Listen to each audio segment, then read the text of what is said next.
We'll record it, right? Probably, maybe. Okay. Hey, everybody. How's it going? Salutations, crustaceans, and all the other intro phrases that we have going on here. Welcome.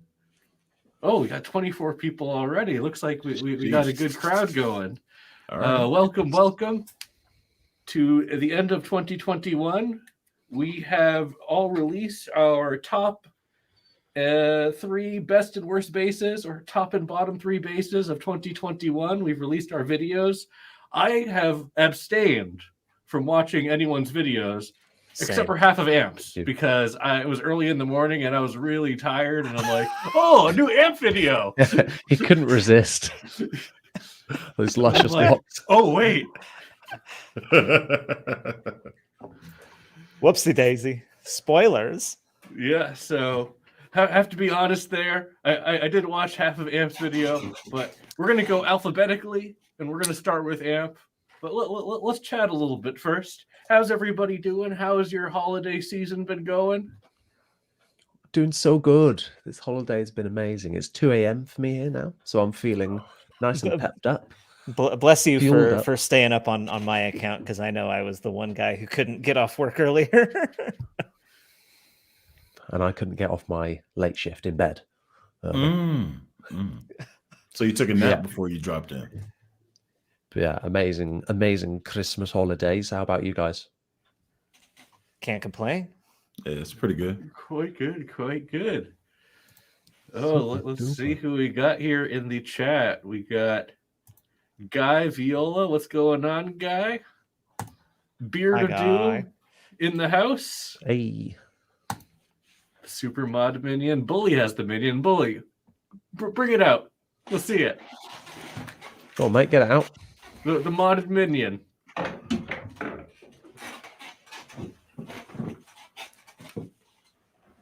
What? It's the best tiny bass I've ever played in my life, and I'm not joking. It's actually pretty cute. It is. What is that? 24-inch scale? That is tiny. 25. Yeah. It's like, I just want you to just get that together in your mind. Is it 25? It's either 25 or 28. It's small. It's real small. It's guitar size. It's pretty awesome though, man. He did a good job. Trick a lot of people where it'd be like, look how tall I am with this tiny bass. Just look at the spread, dude. The spread is ridiculous. Jeez. We got Mike Ox in the house.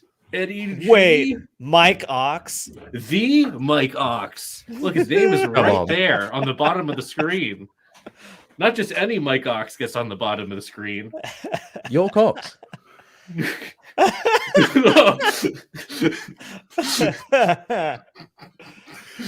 is how the stream is going to be. I'm okay with that. I just need to know how the stream is going to be. Is Bend over there as well? Amanda, hug and kiss. Yeah. See ya, Jack me off. What? Is there Jack me off? What's up, Pelham Lane? We got Garrett Akel. What's up, Adam? We're children. That's why people tune in.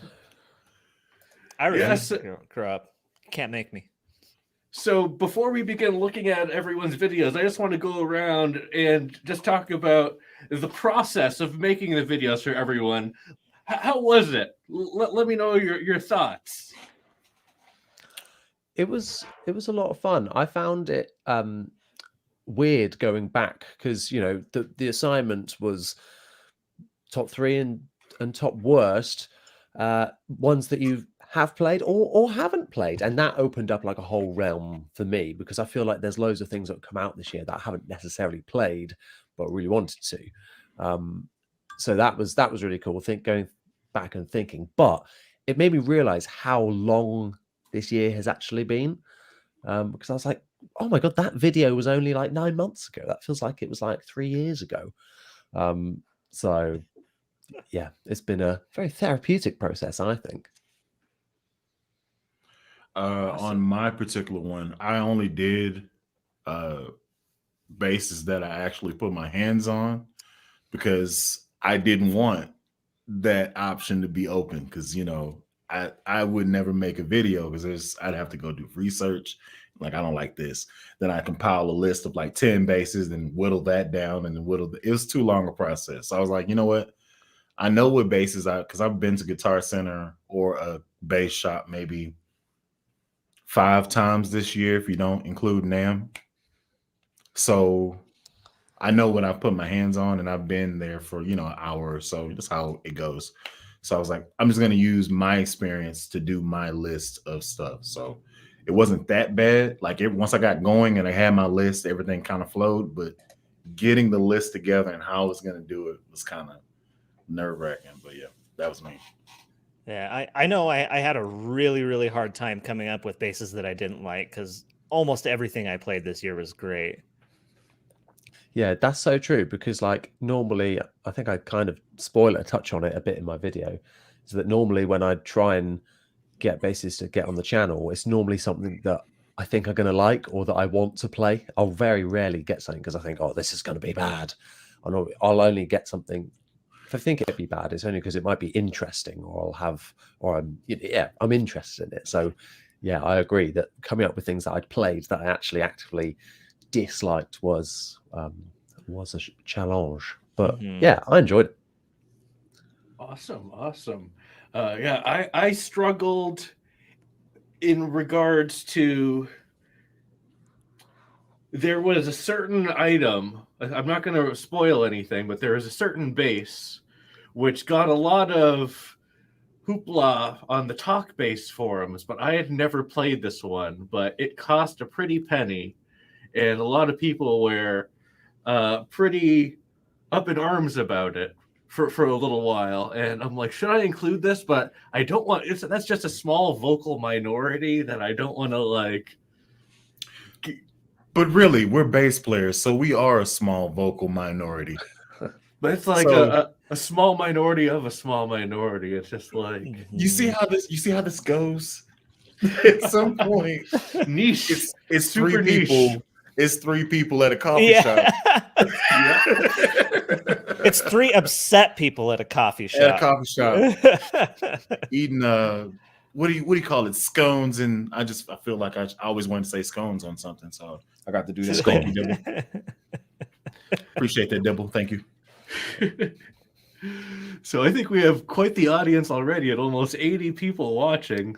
Woo! Are you serious? Yeah. I can't think, see. I don't. We can get started. Sheesh, So, 80 people? Wow. That's our powers combined. We are mega bass. Woo! I don't even know 80 people. I definitely don't like 80 people. That part. What you just said. So. That part. I was like, I know 80 people. I've cussed out a numerous amount of people in my life. Made one leave. Yeah. Oh man. It's gonna give a few more hellos and then we'll get started. Boke. Hey. What's up, dude? Enormous.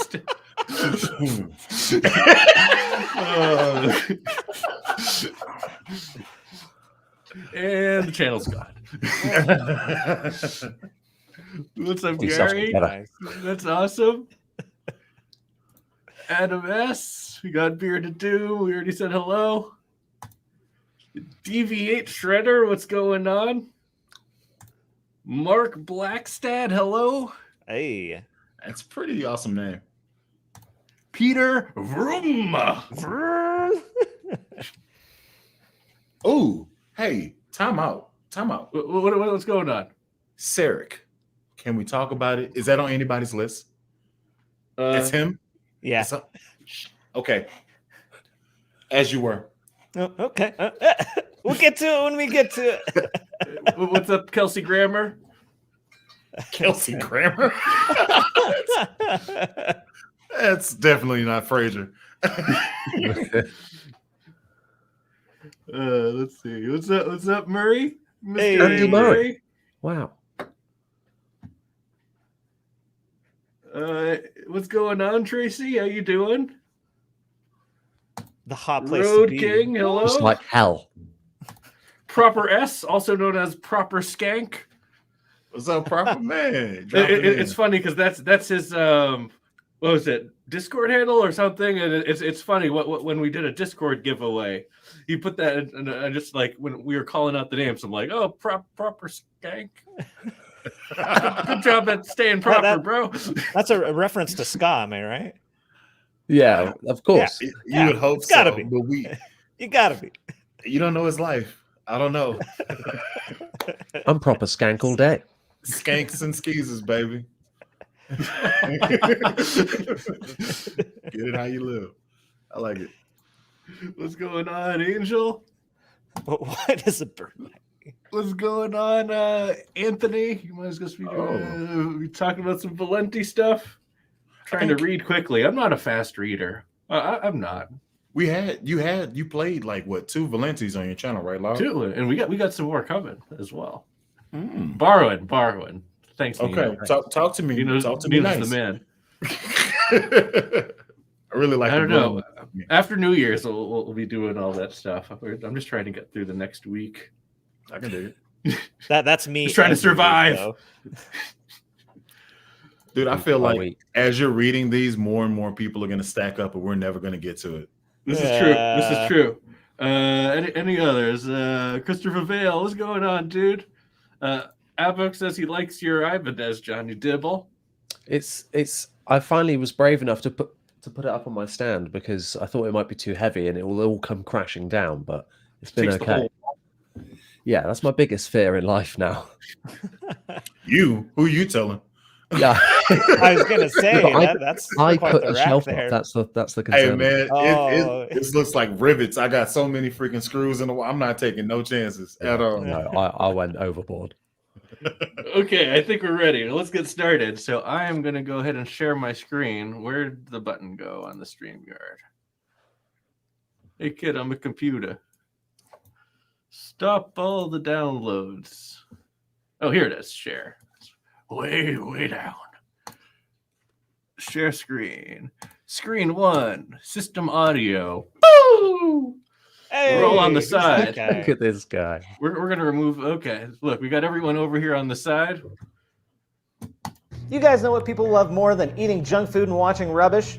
Countdowns, I guess. There's something. I don't know. Wait, anyway, these are time my out, top 3 time out. and bottom 3. What's going on? So, are you playing No Doubt? Yeah, In yeah, the that's Sunday background? morning. Sunday Good to morning. hear, man. Yeah, I was like, doo-doo-doo-doo-doo. Yeah. All right, go ahead. Yeah. Bases of the year. Starting with I'm number sorry. 3 is my That's what I Gibson GP2.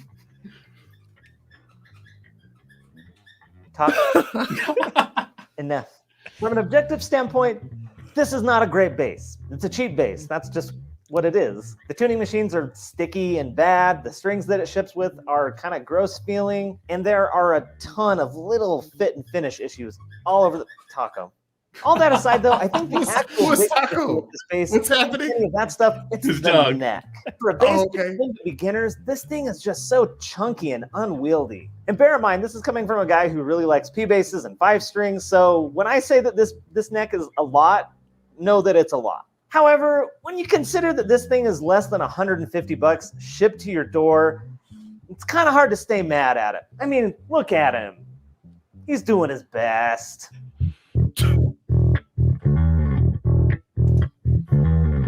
It doesn't sound bad. You could do a lot Hey, worse bass. bass. With a fresh set of strings and a setup, this bass does just fine. It certainly doesn't sound bad anyway. My number 2 bottom bass really is a number 2. The Gibson non-reverse Thunderbird.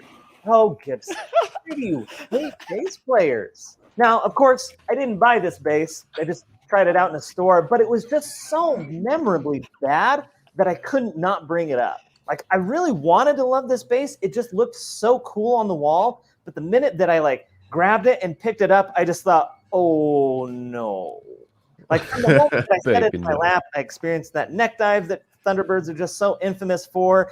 And I experienced the absolute worst setup I have ever seen on a bass. Bad fret edges, strings are a mile off the fretboard. Everything you could imagine about this was just awful. It's really hard to believe that a bass that expensive can feel that bad. Like for a $2,000 bass, you should be able to expect it to have a flawless setup, but I guess just Gibson just doesn't really care. Tonally, it's about what you'd expect from a T-Bird. A little bit too dark, not a lot of definition, but probably some of that is the setup. It's such a good-looking bass, especially in that red finish, but it's just a complete ergonomic disaster, and I don't think its looks are enough to salvage poor design and really crappy quality control. Moving on to my absolute worst bass of the year. Drum roll, please. Every acoustic bass ever. All jokes aside, I played a ton of basses this year, and the vast majority of them were really great. Like, even the Jackson Bucker had some redeeming qualities, and I didn't feel like it deserved a spot on my bottom 3. I've said this before, and I'll just keep repeating it. We live in the golden age for gear. This level of consistent quality has never been this affordable. Now, with that, let's talk about my top 3 basses of the year. Short scales Time's out. of a... Yeah, I think that's a good time. Let's talk about what Can I just say I just love watching Bully? Just like I saw your thumbnail. You have the same bass on your list. I guarantee it. So I'm not going to talk about it. I'm going to let it happen organically. If it is there, it could not scratch. It could be on the cutting room floor. Could be on the cutting room floor, maybe.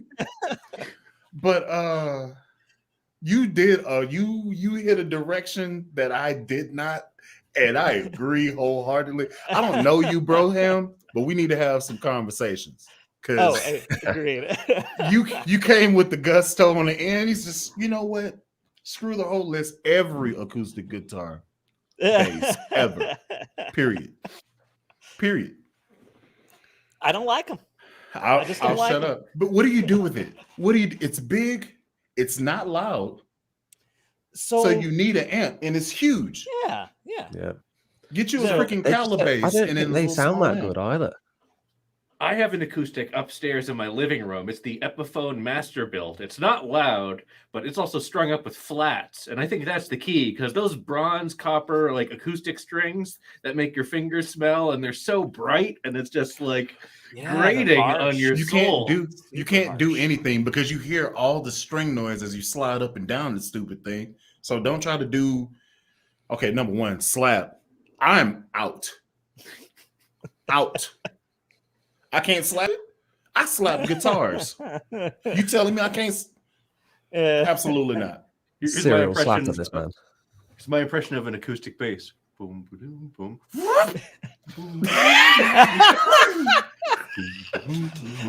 The pushback that I always get from people is like, hey man, it's good for couch practice. And I'm like, I don't want to practice with a bass that I'm not going to perform with. Also, who wants to sit there like this? Yeah, it's like I already have tendonitis. That's just gonna make it worse. Now I'm freaking hunchback in Notre Dame because I done built up my trap just on one side.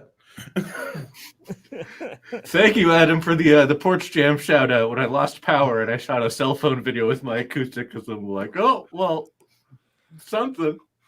I mean, something. That's the thing. If you're playing the acoustic bass, you're living in the dark ages because people that don't have electricity need to use those. So, if you can get an acoustic bass, you can get an electric bass. They usually cost more, especially now that there's Glaries. You get a whole starter kit for $150. I'm sorry, I ain't hearing that. On the topic of the Gibson, I think it's really interesting because setups are an issue, and I think once you get past the setups and the terrible fret edges, they become okay. And the ergonomic anger. $2,000, you're just like, shit. Like even like a $5,000 bass is going to need set up, and over time it's going to need resetting up, But yeah, you'd expect it if it's on a showroom floor and you're asking for that much. Someone needs to have that instant amazing impression of it to want to buy it. So it's really unacceptable for it to be hanging there like that. You would think somebody would check it before they put it in a box, right? Well, and you know that somebody who like isn't as familiar with basses, they're going to take that off the wall and they're going to be like, oh, this is hard to play. And then they're going to reach for the tag and be like, How much? What? That doesn't square up at all in my mind. Like, how in the world can you justify charging this much for this thing? And I would think like Guitar Center probably does not have the resources to set up every single guitar that comes through. But I think if it costs over $1,000, they should. Yeah, Here's the because like thing. they can't be setting up all the Squires, but I bet they're set up better than the Gibsons. They set up all them daggone Fenders that go for 16 and 1900. I know that for sure. Both bass players again don't get any love, and our basses, you know, everything we pay premium for such little respect. Guitar strings, $5. Bass strings, 20 goddamn bucks. No respect.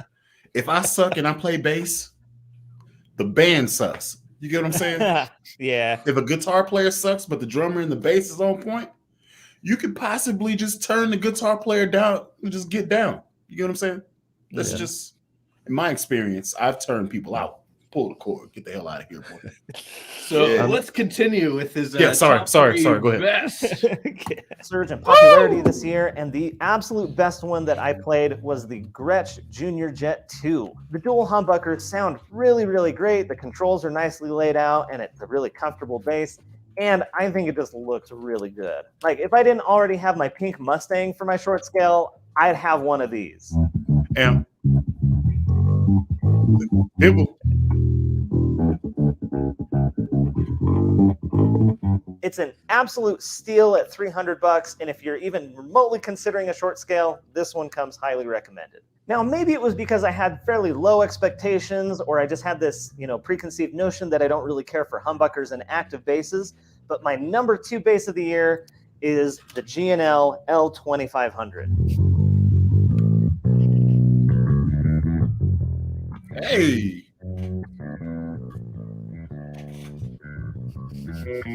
The control scheme on this seems pretty complex at first, but it's actually a joy to use and offers you a dizzying number of really usable tones. And by golly, this thing has so much character. Now, I've only had an opportunity to take this to 1 gig thus far, but it was such a fun gig, and I loved playing this, and I loved the way I sounded.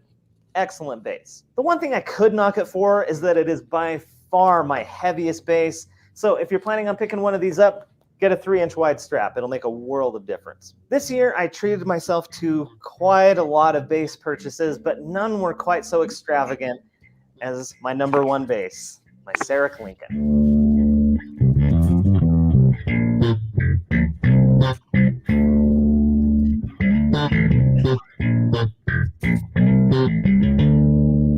Not only is Redbone?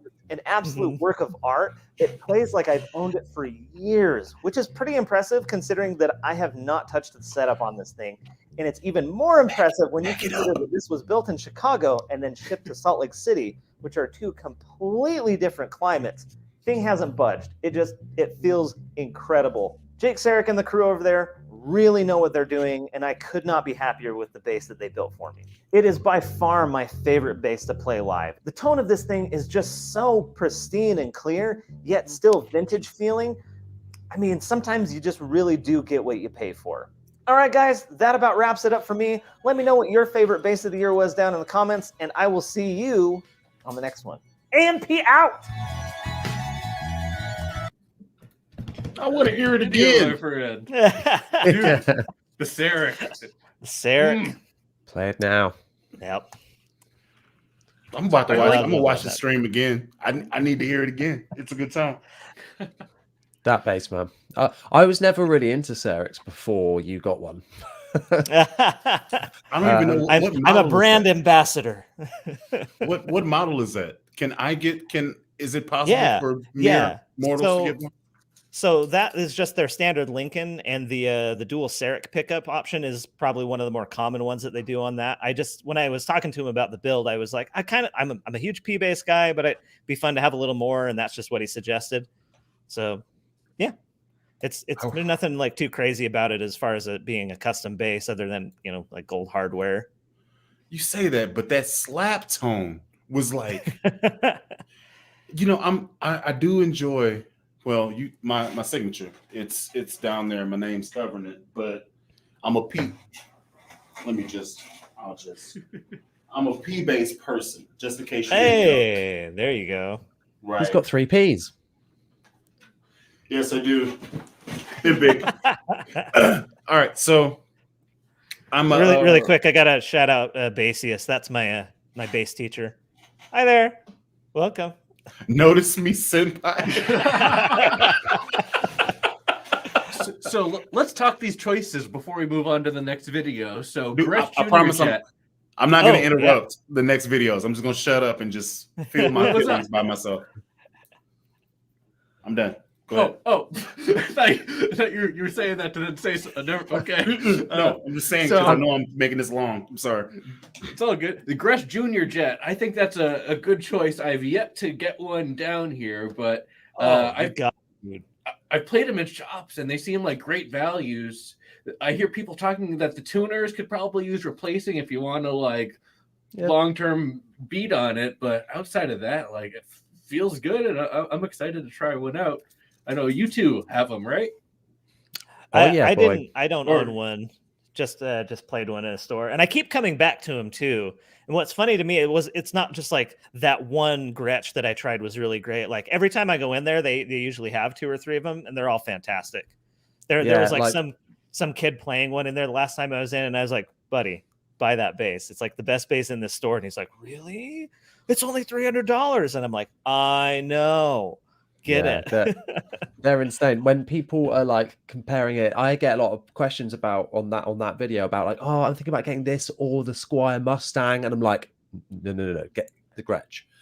Like, Yep. If you can't try it first, you can't compare them both in a shop, then get the Gretsch, because obviously I know there's a lot of QC issues coming out with the Mustang, quite a lot that I hear about that bass. And with the short scale, like I had the Fender Mustang and I didn't really get on with the sound that much. I thought the build quality of that Mexican one was pretty rubbish.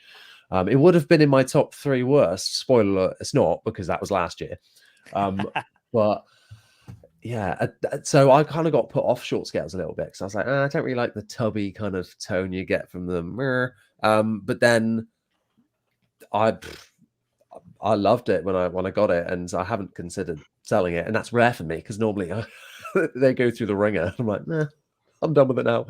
And I don't want to offend you, because I know you do have the Fender Mustang as your short scale. It was pink and I couldn't resist. A quick shout out to Johan, part of the LowEndLobster team. Johan's in the house. What's up, dude? Hey. So the other choice, the L2500, Mr. Johnny, I know. I'm just gonna psychically say that L2000 that you just got is that going to be on your list, perhaps? No. No. No, because I kind of it's a bit of a late bloomer in my collection, so I thought I won't include it in this one. And I'm not fighting with that bass. I do really like it. However, I haven't had it with a brand new set of strings on it yet, so I feel like tonally I haven't got the best out of it yet. And for me, the neck isn't like, I sold my Sting. I only got one Stingray. All right, I'm not like you guys. I've only got more than one Stingray, and how dare you? I know, it's a crime. And I sold it to get the G&L, because I was like, I really want an L2000, and right, it's got to be Leo Fender's answer to the Stingray, right? Of course, not really. But the neck is more like a P bass on this one, and I was like, oh, this isn't really what I was expecting or kind of wanted from this style of sound. I like the limitations of a P bass, but I like the P bass pickup with that as well, with this kind of scooped humbucker sound. I wanted that fast neck, and that doesn't have that. So I'm slowly growing into it, that bass, but it didn't make my list. Sorry. And then for that last choice, I mean, we've already mentioned that Sarek quite a bit. I'm hoping to be visiting Mr. Sarek in June. How exciting! Yeah, so I'm going to be in that Chicago area. Hopefully, going to visit a few shops and stuff, and we're going to make some content. It's going to be a good time. I have some of that deep dish pizza stuff. But I think we're ready to move on to the next video, and that is of Mr. Alan Brown over here, aka BullyThaKidd. Let's get a share our system fact. audio. Alan Brown is a real life bully. That's why he's called that. I heard it here. Gotta be something. You got this. What's going on? It's Alan Brown, aka BullyThaKidd, and today I'm going to be talking to you about the best and the worst basses of 2021. This is just my opinion. Feel how you feel. Kick that intro.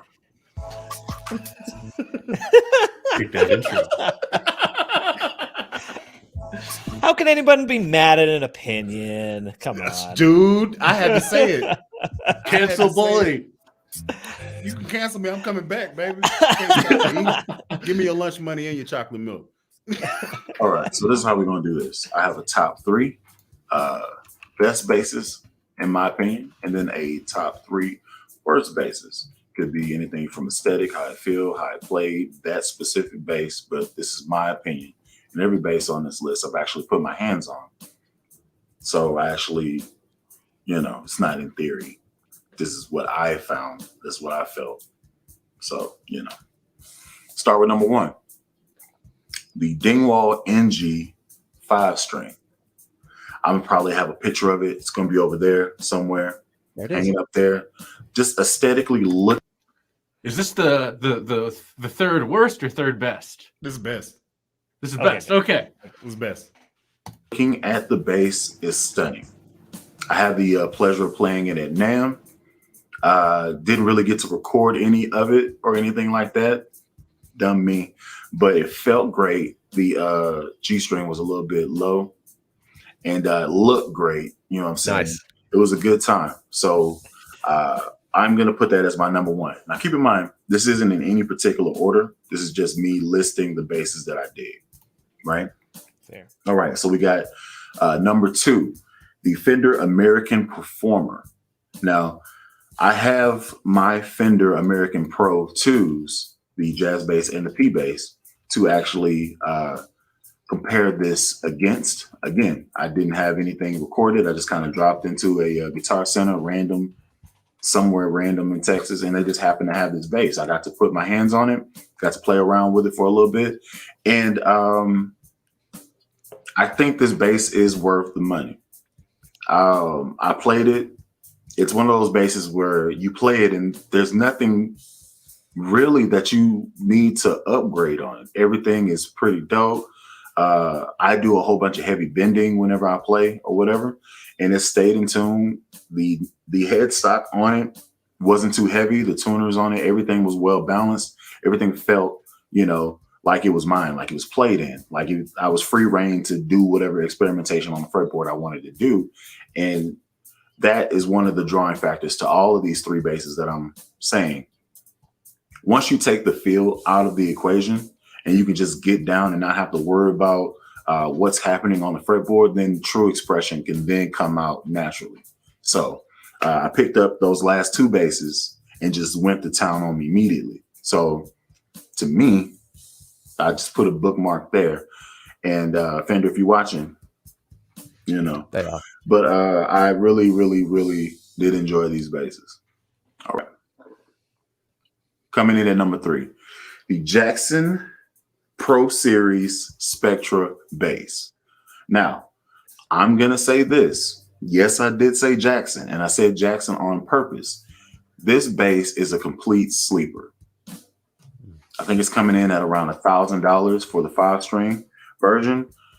And for all the bells and whistles that it has, I wouldn't think that it would cost this. Now, let's go over feel. It feels very modern. It's a neck through construction. The paint job on it is stunning. You can see the wood grain through the paint. It feels good. It looks good. It has the ability to do, has a 3-band EQ. has the 3 switch for mid frequency control. Also has a passive and active switch, so that if you run out of battery, switch to the passive mode and you can still get down for the rest of the gig. Now, the only caveat with that is there's no tone control that I found on the bass. I really wasn't caring too much because, you know, at the time I was like, crap, my battery's dead. What am I going to do?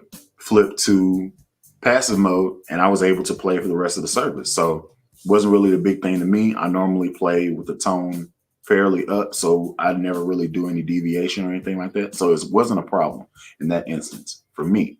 Maybe a problem for you, but for me, it wasn't a big deal. So those are my 3 best basses that I have. And you may be saying, like, Bully, why didn't you, put out the Charvel? Well, Charvel, I think, came out last year. Yeah, there's that. And I believe the other basses that I have in my collection, most of them are, they debuted in years prior. So I didn't put them on this list. We're talking specifically for 2021. Okay. Now let's go ahead and go to. So let's pause there and just talk about the your best 3 choices here. For the Dingwall, what else can you say? Have you guys played Dingwalls at all? I've never had the pleasure of playing. Bro, it's gonna change you. It's gonna change you. It's amazing because, like, you think of them as just being like one-trick ponies, but everyone that has one is like, no, they're so diverse. You can't be a one-trick pony if you've got 3 pickups on it. Come on. You say that, but then that's all you hear, progressive metal. It has the ability to go really low on the B and not flap around. So that's kind of the thing it leans into. But slap, me, if you watched any video, I'm slapping. I'm slapping it. It's gonna happen. And I slapped it and I was like, oh my God. Oh my God. What is the whole thing? It was so good. I took it and I have that as one of the settings on that bass that's back here. That's one of the settings in my 5-way switch. I was like, I need this combination of stuff because I need that for me, but all P's. 3 of them. But I'll shut up. Go ahead. Would you prefer to have a fan-fretted one or a non-fan-fretted one? I would prefer to have a fan-fretted one. Aesthetically. Interesting. Aesthetically, that's 1. And then 2, if you're going to get a Dingwall, get a Dingwall. Dude. Yeah. You know what I'm saying? It's kind of like, I played Lobster's EHB. I love that bass. That's my number 2. Ooh, no, we're not going to get into that. 3 basses. There's 3 basses that he sent me. Well, I haven't done that one yet. But there's 3 basses that he sent me that I'm like, oh, yeah. The EHB is one of them. And he swapped the pickups, but that was like my first intro into fan frets. And it was different, but it worked. The longer I messed with it, the easier everything got. So, yeah. With the Dingwall stuff and most fan frets, I always found that the fan is very natural below the 12th fret. You get a lot of it almost goes with the angle of your wrist a bit, so you don't really have to fight keeping it super straight because the frets are kind of going with it, so you can kind of maybe call it sloppy, but hey. It gives you some elbow room to Sloppy's my style. But you also get that definition with those low strings. The E string and the B string are just like super clear. Yeah, when you have a fan fret, your low B ends up being, is it a 35 or is it all the way up to a 36-inch scale? So the EHB is 35. The Dingwalls are 37. Oh, crazy! That's way out there. Crazy, and that's why it's so good for progressive metal when you're doing really tight chugs on there. Playing really hard to get that spank out of the tone. Yeah, I mean, I see a lot of guys that are like, I want to do drop F sharp tuning, and it's just like, can you even tell what notes those are at that? I had somebody ask me the other day from Corn alone. Nothing wrong with Fieldy's tuning. Go ahead. I had someone ask me the other day. They're like, "Oh yeah, I want to do like drop A. Do you think this scratch short scale will be good for that?" No, I do not. Nope. No. Do you like the string flapping against the pickups? Unless they're and so- using an octave pedal and just playing that A string. Yeah, why don't you just get an octave pedal and call it a day, man? Yeah. Just Same get thing, an octave right? pedal. Yeah, I I mean, imagine so. when you're that low, it kind of doesn't even matter what notes you play, though. You could just, it's gonna sound about the same anyway. So for your second choice, the Fender American Performer, I thought that was interesting because those I feel like are the underdog of the American lineup, where people, they tout the Pro 2. That was really shoved down everybody's throats as being like the next big thing. But that Performer is a PJ that comes in like $200 or $300 less than those Pro 2s, and you get most of the American benefits without like. I don't think there's really much of a downside versus. So this is just my opinion. This is why I put it there. If you get a bass, like most people aren't blessed like us to have multiple options, right? So if you're gonna spend the money, you're gonna spend your hard-earned money on a bass, it should be able to cover whatever genres you can possibly get into. So you got a P and you got a J. If you got to do slap stuff, you can get you a little slap stuff, just roll it back to the J pickup a little bit more. There you go. You got to do jazz, roll it to the P pickup. If it could do a lot of different stuff, and you can swap it out for cheaper, swap out the pickups for cheaper than, buying the upscale Fender Ultra situation, So that one iced the cake for me. I was like, well, I'm more of a utilitarian person. I don't want to have to bring multiple basses to get it done. I want to bring this one bass, and this is how I'm going to handle it, Yeah. So, well, and the one thing that I really appreciated you said is that you don't feel like you have to replace anything on it. I feel like that should just be the standard for a bass you're gonna buy. I just don't see the point in buying a bass that doesn't just suit your needs right then and there, unless you're gonna be like big into modding, like Lobster does quite a lot of. Like I don't care to tinker with basses. I just want to play, and if it doesn't just play like I want it to right off the shelf, then I don't want to deal with it. I like tinkering with things like aesthetically. Like I love changing a pick guard, love it.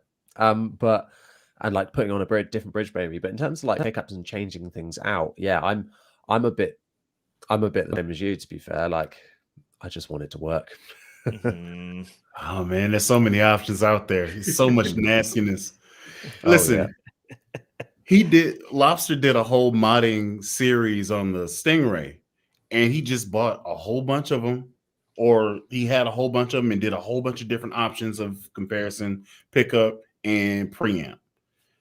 Just that whole series by itself could like change the initial characteristics of a $329 bass and make it sound like $1,000 bass for only $200.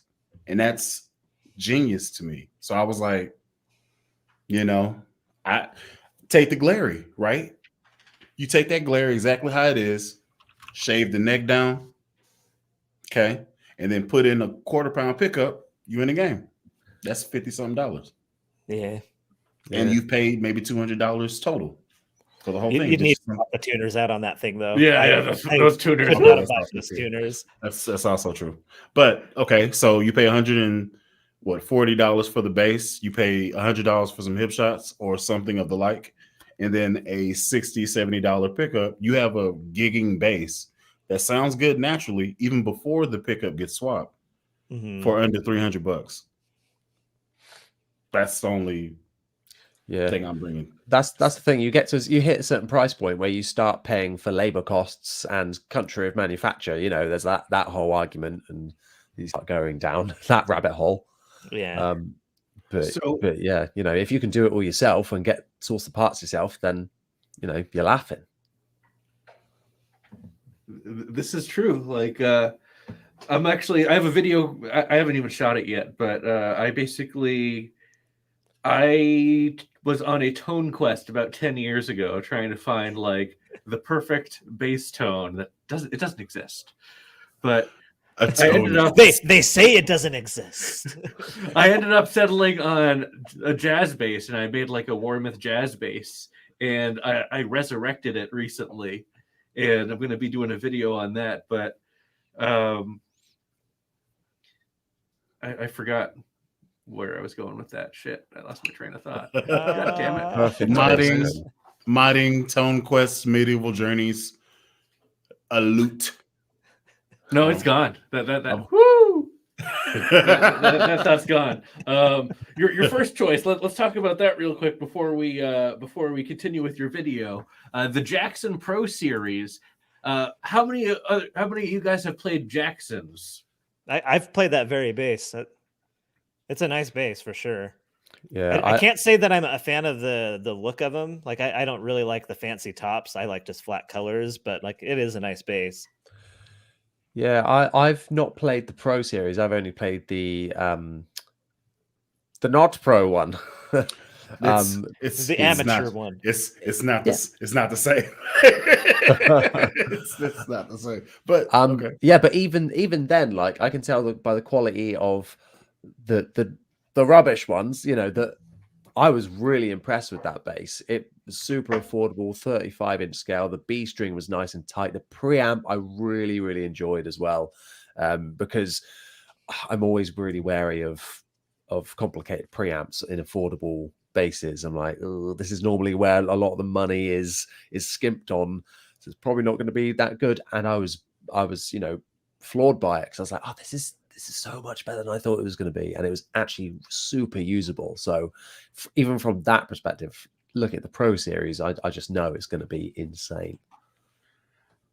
I have the Jack and Backer right here, and I've already set it up, and I put new strings on it and removed the stupid pickup cover. But I have to say, it's not a perfect instrument, but it feels very good. And all the Jacksons that I've played have always felt good, and that is good. Eloquently put, my friend. I can't say for the Fender subsidiaries and Fender companies that I've always been a fan of like their electronic choices, especially when it comes to their active electronics. But I've always thought that they do a good build, and like the neck through ones, especially like this one, or where is it? This one's neck through, and I don't know. It's again. There's certain flaws. It's not on my list, so I can talk about it. Spoiler alert. The binding is painted on for the body and the neck. It's all paint, but it looks good enough, especially like unless you're going over it with a fine-tooth comb. It looks good. The neck feels good. It's a multi-radius. It goes from 12-inch to 16-inch radius. It flattens out the farther you go down, and you could spend your money in worse ways. I've always, like, every time that I picked those up, I feel like they sound a lot better than I expect them to, which I feel like because you mentioned Fender and active basses, and I don't always love what Fender does with active preamps, but the one on the Jackson is like, that's not bad. That's not bad. But here's the thing: they already had their own recipe there. Fender just acquired them, so they had their own secret sauce. They just needed funding, so they didn't get in and dabble in such. I also feel that way about Fender active basses. I've been like, thank you for giving me extra holes to put a different preamp in, so I have options. I appreciate that. Saving me the work. I didn't want to have to buy a new plate with like 5 holes or whatever. Yeah. We are a little bit at an impasse as far as, complicated stuff. He's played my BTK 5. I got 6 knobs on that bad boy. Looks sexy, and I love everything about it. I like options. I don't know what I want to do. I can't wait to put this Big Al to work. That's gonna happen. Let's see. Yeah, it's right there. Oh, nastiness is gonna be coming next week. Don't you worry about it. You just wait on it. Nothing wrong with 6 knobs. Just saying. Twiddle me knobs. knobs. Johnny, where's my continue. knob shirt? I'm gonna pester you about this until you make it happen. I want a knob shirt. And you need to It's gonna put be knob way shirt too on it. Just put knob across the. Yeah, Dibble swag just says knob. It's an arrow pointing up. The dibble or down, whichever one. Yeah.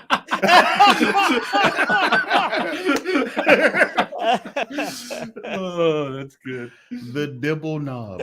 I like it. Give him the old dibble, sir. The old dibble. You're going to be pleased with my video. To Oh, man. the honorable mention.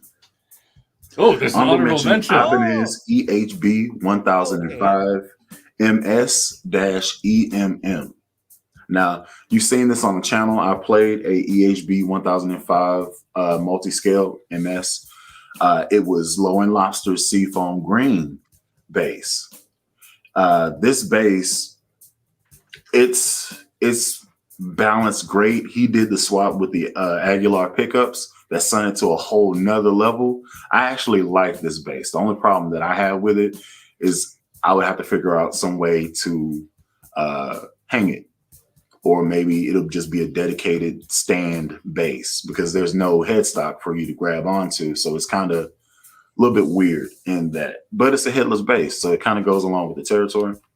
But that would be my only caveat for that bass. But it felt so good. It felt so natural. It felt played on so much so that I have to bring it out for honorable mention. All right, now let's get into the worst. Excellent. Number one, no particular order. The Gibson non-reverse Thunderbird. Hey. Now, what you may be saying is, Bully, isn't the Thunderbird one of your, holy grail basses? I was like, yes. Thunderbird, it has a classic, iconic shape, has a sound, it has a tone, it has its own lane. And for me, it checks one of those Mount Rushmore boxes, you know what I'm saying? Now, the non-reverse, kind of lackluster. I feel like, just carve it the other way and you're good. This is brand new. It didn't really add anything to the pot. It's still good, but it just wasn't, I could have done without it.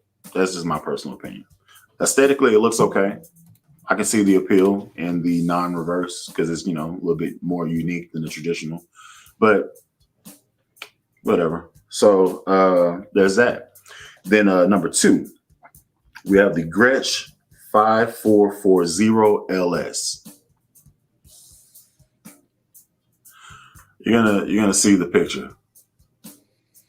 Man, this is another bass. I'm like, okay. I guess it's not really loud enough to be like an acoustic, but I don't know. It's whatever. I'm just gonna go to the next one. Number three, we have the Epiphone EB3. Now, depending on what genre of music you like, this may work for you. This may be the thing that you want to do. If you want to sit in the back of the pocket and just hold it down, playing whole notes, filling out the sound in the music, whatever you're doing, this may work for you. If you want to stick out and do like some type of licks or whatever, or slap, God forbid, it probably won't be the bass for you. Found this bass in another Guitar Center. And I seen it. I was like, well, that looks different. Let's give it a shot. Let's just give it a go. Of course, I start out playing a little feel or whatever, take the tone off, complete. It might as well just been one note. I didn't have, it could be a lot of contributing factors. It could have been that the strings themselves were dull. Could have been that it's in Guitar Center and a lot of people have, beat on it or played it or warped it or messed it up. Yeah, I only played it for maybe 3 minutes and I was like, okay, next bass. And then let's go ahead and hit that honorable mention for worst bass. the Fender Player P bass.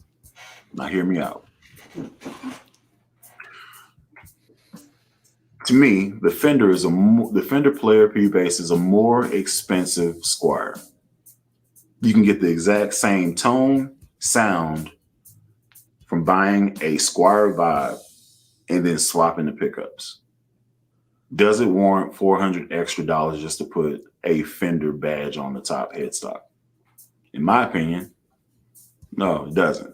You could easily get, hell, a Harley Benton and change the pickup on it and get that tone, probably that feel for a fifth of the price. And I'm just being honest, because I think the Fender Player comes out for maybe $600, $700. Harley Benton is maybe like $115, $120, or if you're going with the black and white, $84. $84, $600. $84, $600. That's my opinion. This is where I'm at with it. Let me know in the comments if you agree with me or if maybe I missed a bass or something. Now, keep in mind, like I said at the very beginning of the video, these are all basses that I got to put my hands on and actually play. So I'm coming from my opinion, my perspective on it. If you own these basses, let me know what the good and bad is about it. Did you do any modifications to those basses? Anything that's on the list? If you agree with the list, cool. Let me know in the comments. If you don't agree with some choices that I made on the list, also let me know that in the comments. I'm also knowing that people gonna hate, and I'm okay with that. It's just my opinion. So take it for what it's worth. I'm gonna go ahead and end this video here. Thank y'all for watching for as long as you did. Again, like, subscribe, share, and hit me up in the comments. Appreciate y'all watching. I've been Alan Brown, aka BullyThaKidd. Till next time, y'all be easy. Nice. They gonna be mad, boy.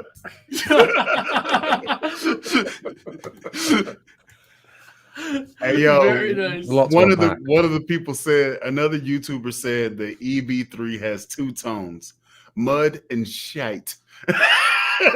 Dude, when you said the EB3, that made me smirk so much. So I have to share this. You gonna do it? I have to share this. So the Epiphone EB0, which is a short scale, was my second bass ever. I was in high school and my dad had a Gibson SG and I thought, man, that's so cool. It's so pointy. I want a bass just like that. So I get this Epiphone EB0, and the first time using it was for a pit orchestra, not a rehearsal, a performance. And then, first off, Mud City for the tone. Second, the neck dive. You could not leave that neck unattended because it will take out somebody's head. That will knock over a music stand. So, yeah, it was one of the worst basses I've ever owned. But Epiphone, in all their brilliance, is like, we're going to make the EB3 34-inch scale. Let's give them a longer. Let's give them a longer shaft in which they hit people with. Yeah. SGs and Les Paul style basses just look wrong in long scale. They've got to be short scale. How I don't think that's even only think because you have that's only because you have an affinity towards the guitar. Yeah. That's what it is, and that's fine. But let's acknowledge that. we got a question down here. Michael Blaney's asking, are the Gibson EBs much better? No. Oh, sorry. A little bit, because you got hipshot hardware at the headstock. My Gibson Les Paul Jr. Tribute balances perfectly. Not a neck dive machine. It had all the problems that Ant mentioned, though, out of the box, but it wasn't $2,000. It was way less than that. So that's the thing that Epiphones have going for them, is that they're a fraction the price of the Gibson. And I just don't.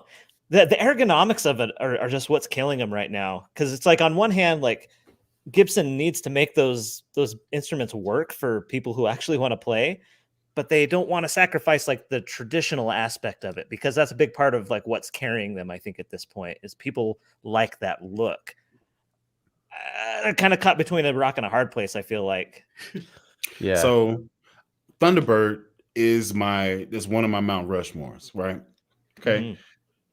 I'm not about to shell out $2,300 for a Thunderbird bass. Especially, I went to the Gibson factory and played one straight off the line. Somebody just finished setting it up. Quote. No, I literally, she was like, okay, on the rack. And I was like,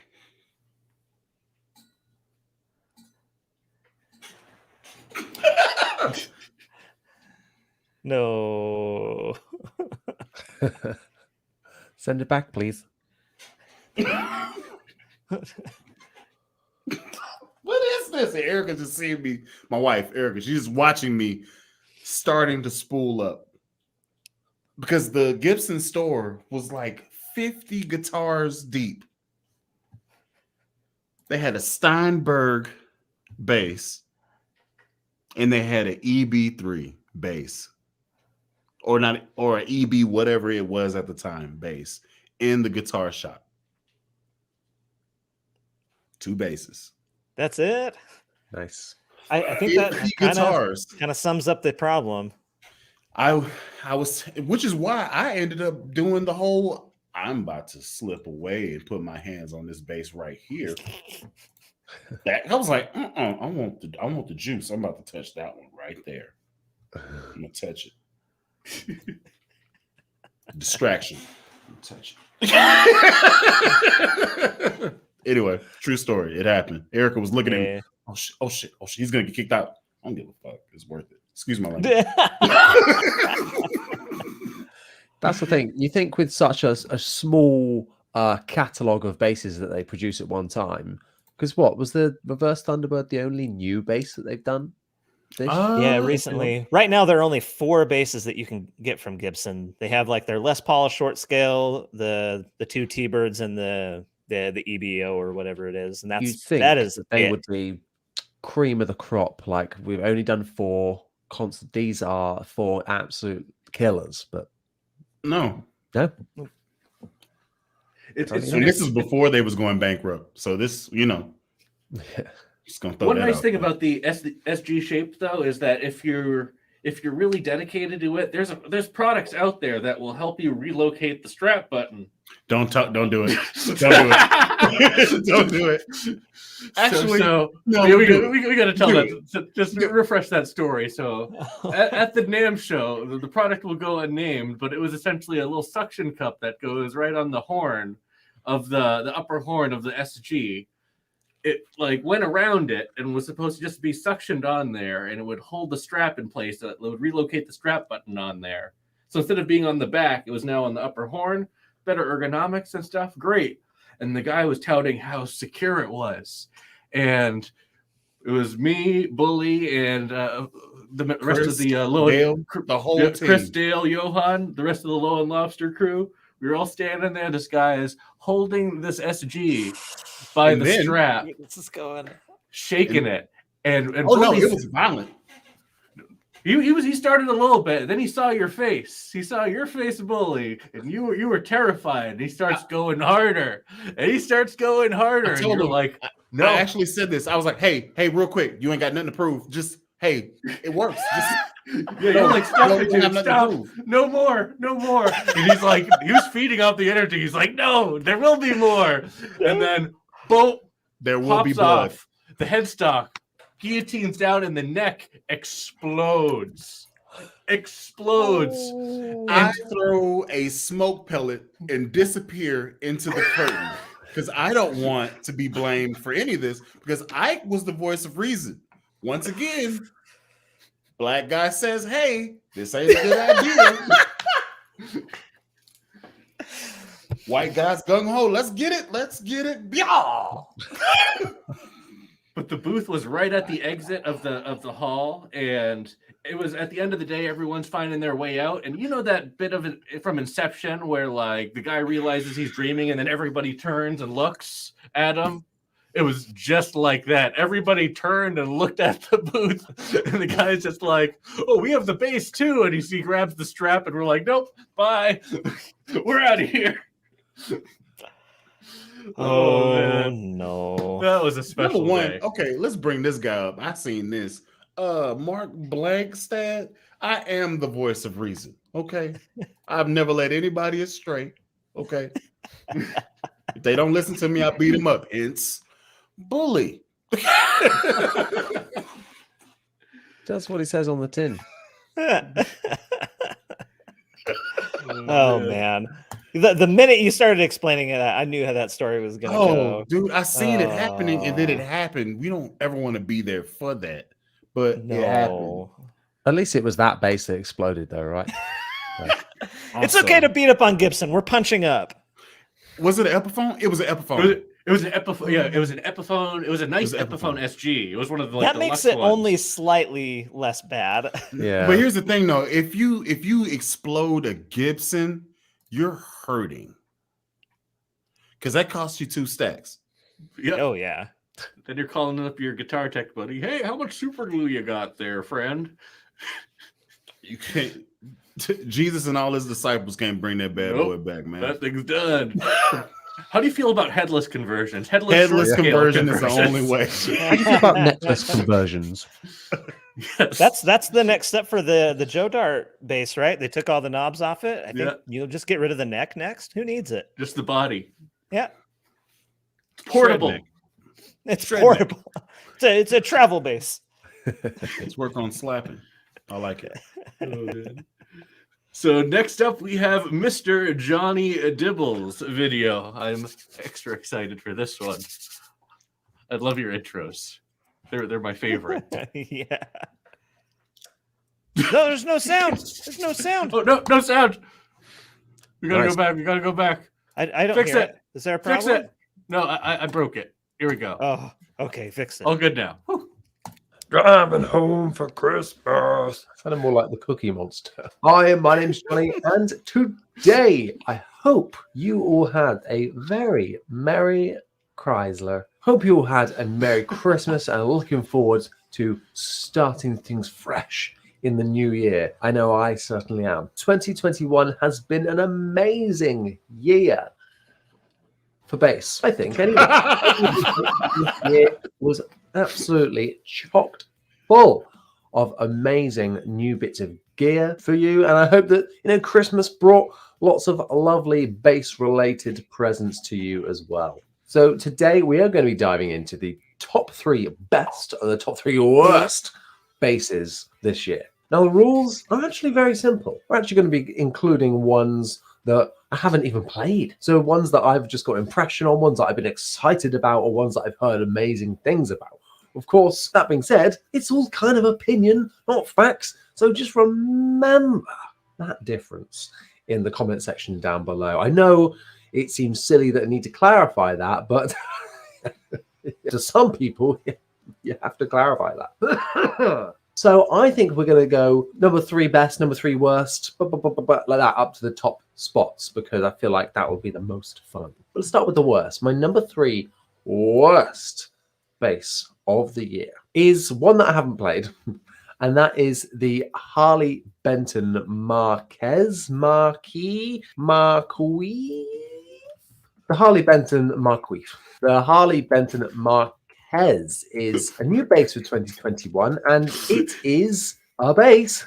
So Harley Benton, obviously manufactured by Thomann, and do fantastic value for money guitars. They're changing the game and really making competitors compete with them when they're able to produce such quality at such low prices. Of course, they cut out the middleman and all that jazz. So when I saw some new basses were in production and they like to give you a little sneak peek on Instagram, things like that, I was like, oh yeah, come on, give us a short scale.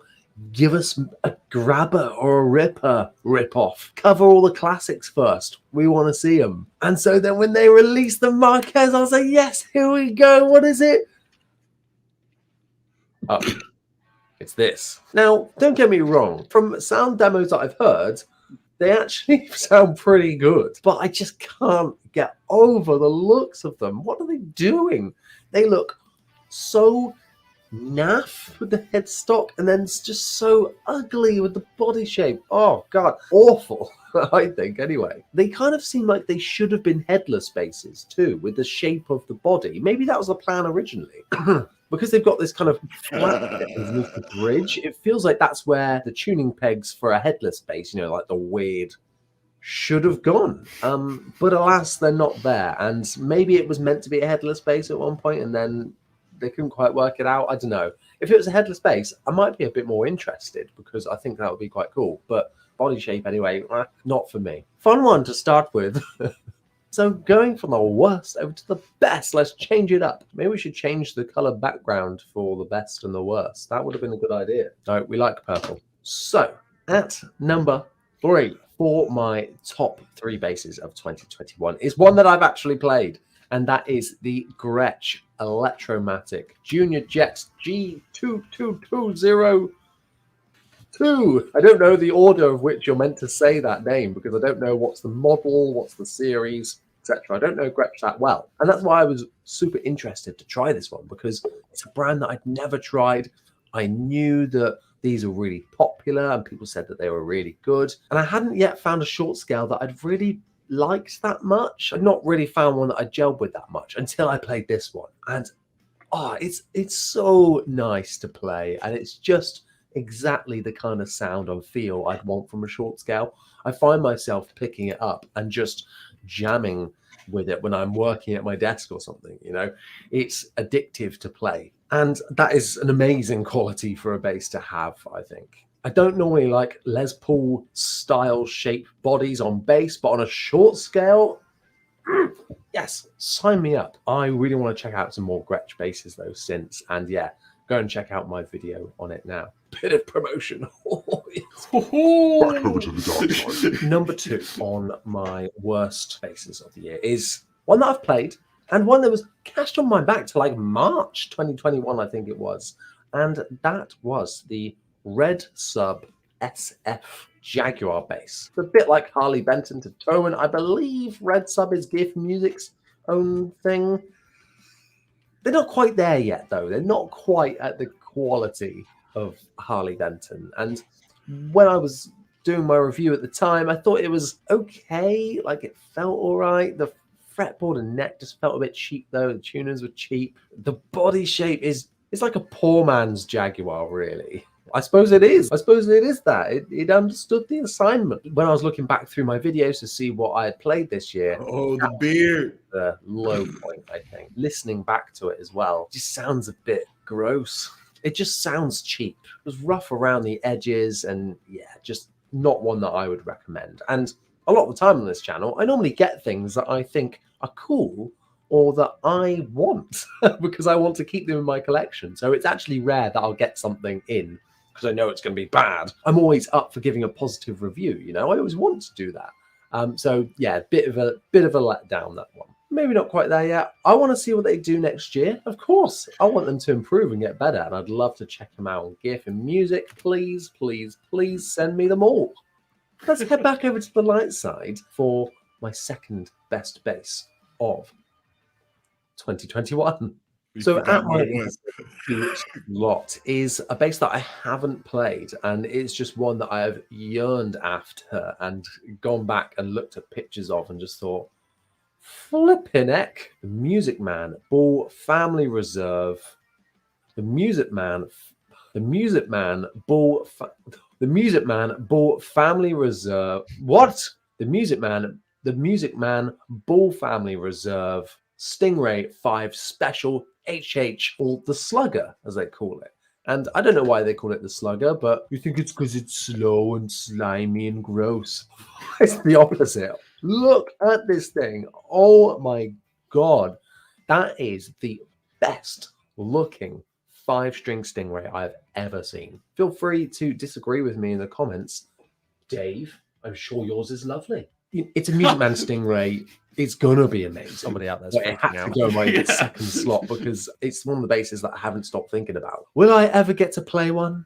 No, probably like £3,000. So heading over to the worst bass of 2021. Now, I'm going to clarify worst for this one, because worst to me here, because never has a bass caused me more stress, anxiety, anger before in my life. And that is the Sire P5.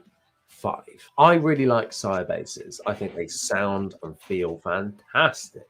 But I really like a passive bass. I don't like too many knobs. So some of their jazz basses that the control panel just goes, oh, no, no, no, no, no, no, no, no, no, with like 7 million knobs on it, don't quite do it for me. Hence why I really love the limitations and simplicities of a P bass. So when I saw that Sire were bringing out passive P basses, when I saw they had roasted maple necks, I was like, take my money. I've been so excited since February 2020, pre-ordering the Sire D5 and then the Sire P5 because I was so excited. And since then, the P5 has been on my brain. Seeing Lobster's video and the Bass Channel's video on it, and it's coming out, so excited. And mine gets pushed back and back and back and back. It was meant to arrive in November. Then it was like, well, maybe early December. Okay, that's fine. Before Christmas, I can wait. Well, maybe just before Christmas. Again, I can wait. That's okay. Christmas is a busy time. I get it. Ooh, maybe in the new year. Really not what I'd hoped for. That's quite annoying, but okay. Ooh. End of January? I think it's going to have taken a year to get to me. And for a £400 bass, just seems like madness. Now, obviously, I know that this is not Sire's fault.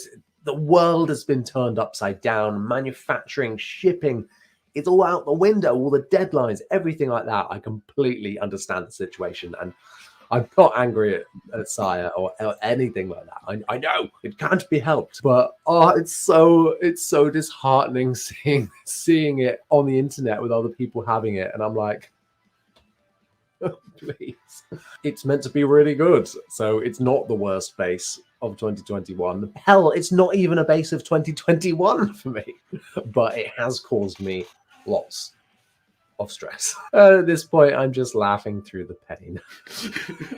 Let's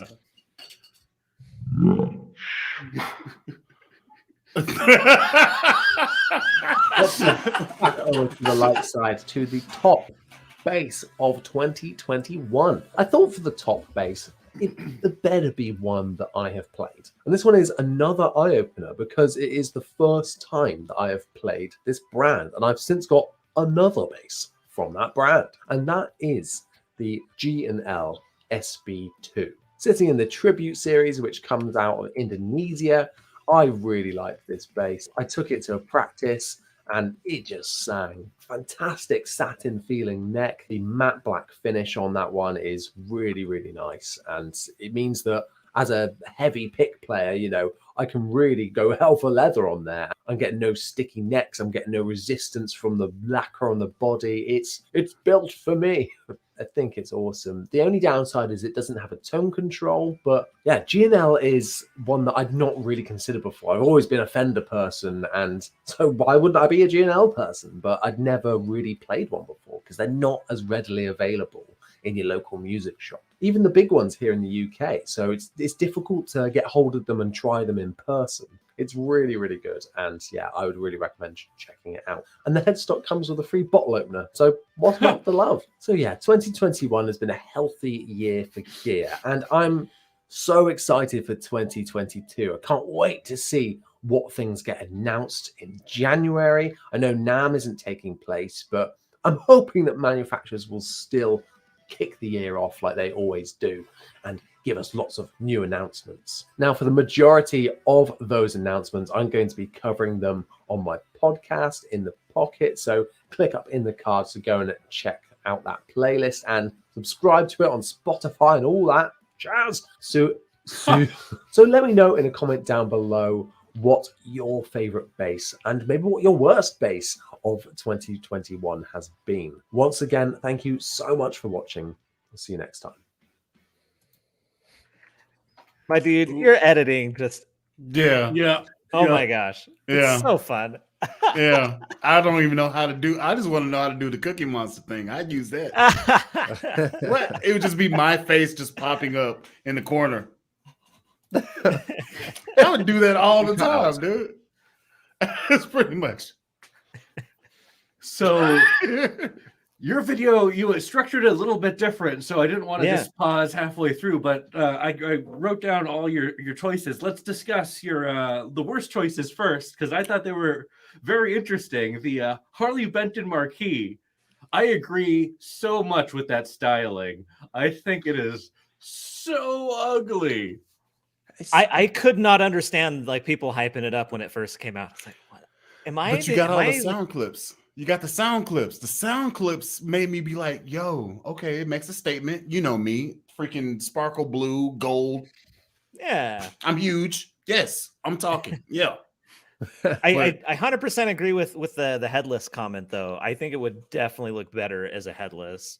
And I don't typically really care for headless, but that one seems like it definitely would have made sense.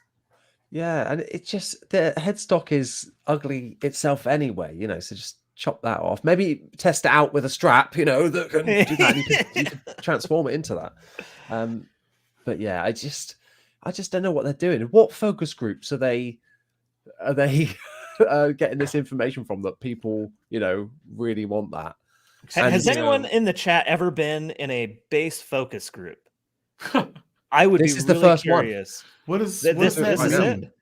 What does that mean? I don't know how that translates. So they like try and get like a segment of the population and say like, what are your reactions to A or B, kind of a thing. They do. Oh. So it's just like we try and like extrapolate how everyone's opinions are going to be from this smaller group. So I don't know. I don't think that was a market tested design though. I hate to interrupt. Unless it was with BC Rich.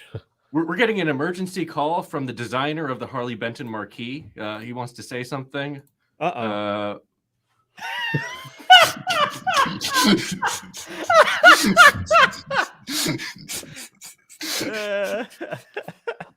I was legit a bit scared then. I was like, oh no. Gumby has done nothing to you. Why did you do that? Gumby he's done nothing to provide you entertainment with Pokey and Boo or GOOOO or whatever. They you know, they're clicky clack, the clicky clacky clicky clack, you know. Oh, my childhood. That hit me right in the childhood. Next on your list was the Red Sub Jaguar thing. I agree with what you were saying about Red Sub, and the one that I had was super weird, and it just felt cheap. Like, yeah, and that's the thing that's always surprising about cheap, affordable basses is when they don't feel cheap and affordable, and that's the standard that we're at now, especially with brands like Harley Benton, as I said. So when you've got that to compare it to now, you're like, the bar's kind of been raised, so you got to meet this bar now. Which, you know, if this was like 10 years ago, I'd be like, oh my god, this is amazing, this bass. But don't you want to pretend it's 2008 all over again? No. I remember what I was wearing. Oh man. And your choice for the Sire P5, I think a lot of people are feeling your pain and warranted. Yeah. Okay. They're teasing us with it. So I have to say this. I seen this going very bad until you explained yourself. I immediately was offended. I didn't know where it was going, but I didn't like the direction. I was gonna mutiny, throw this motherfucker off the boat, throw his ass out, get him out of here. It's like the Sire P5.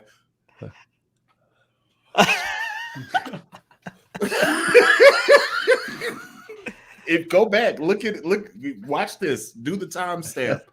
Look at my face whenever you started it on. I was like, I actually liked you, you Judas Iscariot. Hey, they've done me dirty, okay? They gotta sweeten me up. They gotta butter me up to get me back on board. Get you. I get you. You got to talk to Kim. Lobster. Those were announced in the beginning of the year with Winter NAMM, was it? It was online now, and it was going to originally be slated for late spring, early summer was when they were supposed to start trickling in. But yeah, it's been a struggle to get those into players' hands. Obviously, not Sire's fault, as you mentioned. The supply chain and everything has just been a nightmare for not just production, but shipping as well. Getting stuff shipped, that cost has increased greatly. So it's definitely been a struggle for a lot of companies out there. So yeah, but a lot of people are definitely hurting in regards to seeing these awesome basses and then just they're so well priced and oh no, you out of reach. But and they're you know, and every week I think I don't help myself either, because every week I'll search YouTube for like, oh, is there any more photos or videos of them coming out, because I want to see. Did you already pay for it? Like you're already in on it? Oh yeah. Oh yeah, no. on both. Because I was like, oh, these are hot new products and they look great. I got to get them on the channel. Got to do it. So I originally just got the D5, and then was like, no, actually, I really want the P5, so I just got both. This is the way. This is the way. Gonna need a bigger rack. That's what she said. Yeah, yeah, my man. Now let's talk about your best list, because I liked your choices a lot. The Gresh Junior Jet, also on Mr. AMP's list. So we got a twofer over there. The bonus is that there's not a bad finish in there either. The green, the red, and the sunburst, they all look great. Yeah, it's awesome, and I think they do it in black as well. Yeah. But yeah, I only got the sunburst one, to be fair, because it was secondhand. So, but yeah, I would choose any of them. I think they all look great. And then the BFR Slugger, the Stingray 5 BFR. Okay, I had not even seen that bass before. I've now never seen I that didn't know before it either. existed. Yeah, well, they only do how, because they do like 4 drops a year for the BFR series, do they? 3 to 4, yeah. They've just the newest one has got quite a nice fretless 5-string on there. This like insane roasted neck. That's really cool. But yeah, that one in particular just ticked all the boxes for me. And like I like the way a 5-string Stingray normally looks. I go on and off with them, to be fair, but like without the pit guard on it, like transforms it, I think. And that version in particular, with the extra pickup filling that space, just looks unreal, I think. Yeah, it definitely has some really cool lines in there that you don't see on the other Stingrays. That's really neat looking bass. And the nice thing about the BFRs is you're not paying that much more versus a regular Stingray special. It's only like a few $100s more, and you're getting something that, first off, is super unique looking. With you get the block inlays, you get the flamed neck, you get a lot for your extra $300 or $400, and those things retain their value, if not gain value. Yeah, 100%. Well, and yeah, like, in this market, you think about the dark rays, they're going to be worth so much money. Yeah, the original run, the limited 100, yeah. So Yep. And then your GNL tribute. I have to say that the GNL in general, both with their USA lines and their tribute lines, they're about delivering as much as possible for a fair price. there's a surprising amount of overlap between the Fullerton and the tribute stuff. It's like they don't really skimp on the Indonesian made instruments hardly at all. It's all the same pickups and stuff, isn't it? All the MFD stuff, which is really cool. I never knew you could adjust the height of each individual pole with an Allen key as well. I never knew that, which is really super cool. extra. Yeah, I've never done it or like felt the need to. Yeah, yeah. You definitely have to do a video where you play before and after. I'm going to raise them up the highest they'll go. Yeah. No, man, you got to come on now, man. Be Clink, faithful. clink. Be in YouTube. YouTube messing up bass players all over the world.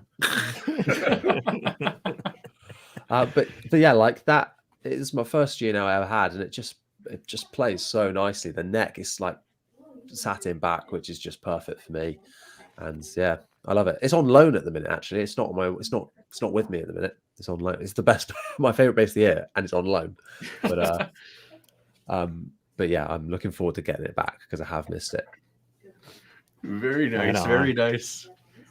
Now, for all those out there who just were looking for some additional discussion, we are going to be talking a little bit more after we watch the fourth and final video about the similarities and differences on our lists, and we'll have plenty more discussion coming, so stay tuned. But for now, I think it's a good time to segue over into the fourth and final video from The grand finale. from some guy, some internet guy. The crustacean himself. Well, let's go. Crustaceans. I'm Whoa. Lobster. Salutations, There we go. crustaceans. I'm Lobster, and this That's is Sire P5. video that many of you. This is my top 3 best and worst basses of 2021. Let's get started. Pause it. Pause it. If you want to talk about a Dibble seated in the background, he's like, "Oh, you motherfucker!" Just But can for we you. play the sad walking away Hulk music for Johnny? I seen it, and then I looked down at him, and Dibble was like, "If I could just punch you." This guy. Taunting.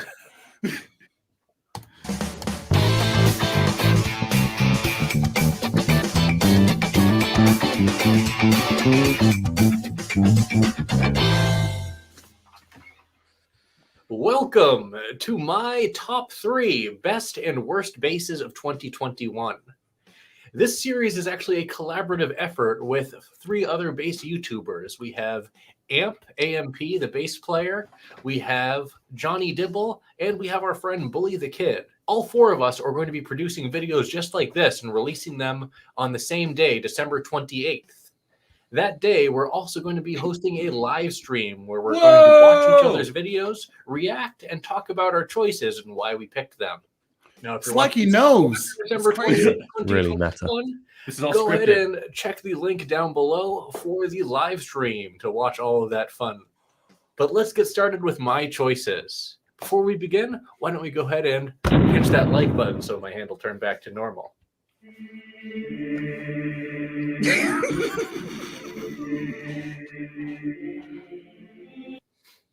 Thanks. Now, disclaimer, this list is just my opinion, so let's leave it at that. This is not like any sort of We definitive all did that. will buy forever. This is just my opinion, and people are going to have different opinions, and that's We all did the same thing. That's hilarious. so. Let's start off with the worst basses of 2021, in my opinion. Coming in third place, we have the Spectre NS Pulse, specifically the Pulse 4. For nearly $1,000 now, we have a bass that is rocking the same preamp that is featured on all the low-end Spectres, all of the import Spectres, the Tone Pump Junior, which in my opinion does not do those EMGs justice. You're probably going to see a little trend here in regards to the other 2 basses on the list. But alas, I think the Tone Pump Junior preamp does not do those EMGs justice. And though the finish may look good from afar, you can see that they're just slapping pieces of wood together. My particular example had 5 different pieces of wood on that body, and they just slathered that finish on there. Again, it looks cool, but it's also... I'm just gonna pause here. Seriously, you can see the divide right there. There's one for this side, one in the middle, one over here, and then the front was 2 more pieces. And then they just like this. It reminds me of finish the on there. Is that rubbed off by the horn there? Is that supposed to be there? Or is that light? I think think that's it's just just light. light. But Okay. people have mentioned that their finish on these were rubbing off after quite a bit of use. Yeah. well, Chris on the bass channel, he really likes this bass, but he did mention that the finish was rubbing off, and he'd only had it for a couple weeks, which I think is kind of weird. But I don't know, Yep. maybe that's part of the charm. He said the same No, thing man. about the Tone Pump Junior as well. They need to. I call it the Scooty Puff Junior. Futurama. I just Anyways, don't, For an instrument of that yeah, I just don't dig price, I would sandblasting. expect a little bit higher quality. That being said, the neck was great. It was a very fun bass to play. I just wish it really had a better preamp. That was its downfall. For second place on the top 3 worst basses of 2021, in my opinion, that is going to go to the Sadowski RSD basses, the Roger Sadowski design Metro Expresses that are made by the Warwick Rock Bass China factory. Now, those launched in late 2020 in November. However, I reviewed a model in early 2021 after not being pleased with the quality of the initial launch batch. They were very bad, and the improvements for at least the one that I played were minor. The build quality was not indicative of a near $1,000 instrument, and the electronics were extremely noisy. On top of that, you had a Sadowski preamp lacking the vintage tone control, which is part of the special sauce of the Sadowski basses. And a jazz bass without a tone control and only a treble and bass boost is really lacking, especially compared to some of the competitors. That being said, I hear quality control has improved and the instruments have improved in some way. I haven't verified that myself, but I do plan on doing a revisit sometime in 2022. And for first place on the worst bass of 2021, that goes to the Charvel Sandemus. Oh, the Charvel Sandemus. You were the chosen one! This bass was supposed to have everything. Looks, features, build quality, everything. You had an awesome roasted maple neck with a killer profile that was so easy to play. It was much thinner than a standard P or jazz bass profile, but still was very solid. On top of that, you had really eye-popping finishes. You had high-quality hardware with the bridge and the tuners, and you had DiMarzio pickups for the P and J. Really nice pickups. The downfall of that bass, though, was the absolutely atrocious preamp. Yep. That and the terrible shielding and just overall quality control of the electronics on that instrument made the chosen bass a real downer. Glass tone capsule with excellent results. On top of that, our friend BullyThaKidd, who has a 5-string Charvel Sandemus, replaced his electronics with EMG stuff entirely. You have the EMG 3-band preamp on top of EMG white jazz bass pickups. Really nice. Now on to the best. Okay, so let's pause halfway. What do you think of my choices? I knew that Charvel was going to be number 1, man, and I feel like you really did get a dud there because I've played a couple of I those. had 2 of them. And I had that one is too. so crazy. The one two too. that I've played have both been pretty good. I'm so disappointed for you that you had 2, and then Bully, you had one that was also bad. That's so weird. I mean, like you said, the feel, how it looks, it if you didn't plug it in, yeah, man. But the moment you plug it in, this is what's crazy. I think in his demo, he just disengaged the whole preamp, and it sounded great. But the moment he clicked it back in, boo cheese. Mine was the same way. I did it live, and then I took it out, and everything went away. I was like, man, this is, yeah. So the EMG came in clutch. That thing it's nasty. I recorded with it at a studio last week because they asked for it. Like they were like, yeah, bring that one. I was like, but I got the beast. They was like, I think you're gonna get too crazy. Just bring the Charvel. I was like, okay, that's fair, because that's fair. That's fair. Yeah, and like you, I think your comment about it being the chosen one, you know, it was going to bring balance to the force because that thing when they announced it, everyone lost their minds because The hype train was insane. yeah, it just looks so good. Yeah. And then they had the accountants pick the preamp there. That was, Dude, this was crazy. I feel like for how it looked and the pickups, they could have went passive and mopped up. Yep.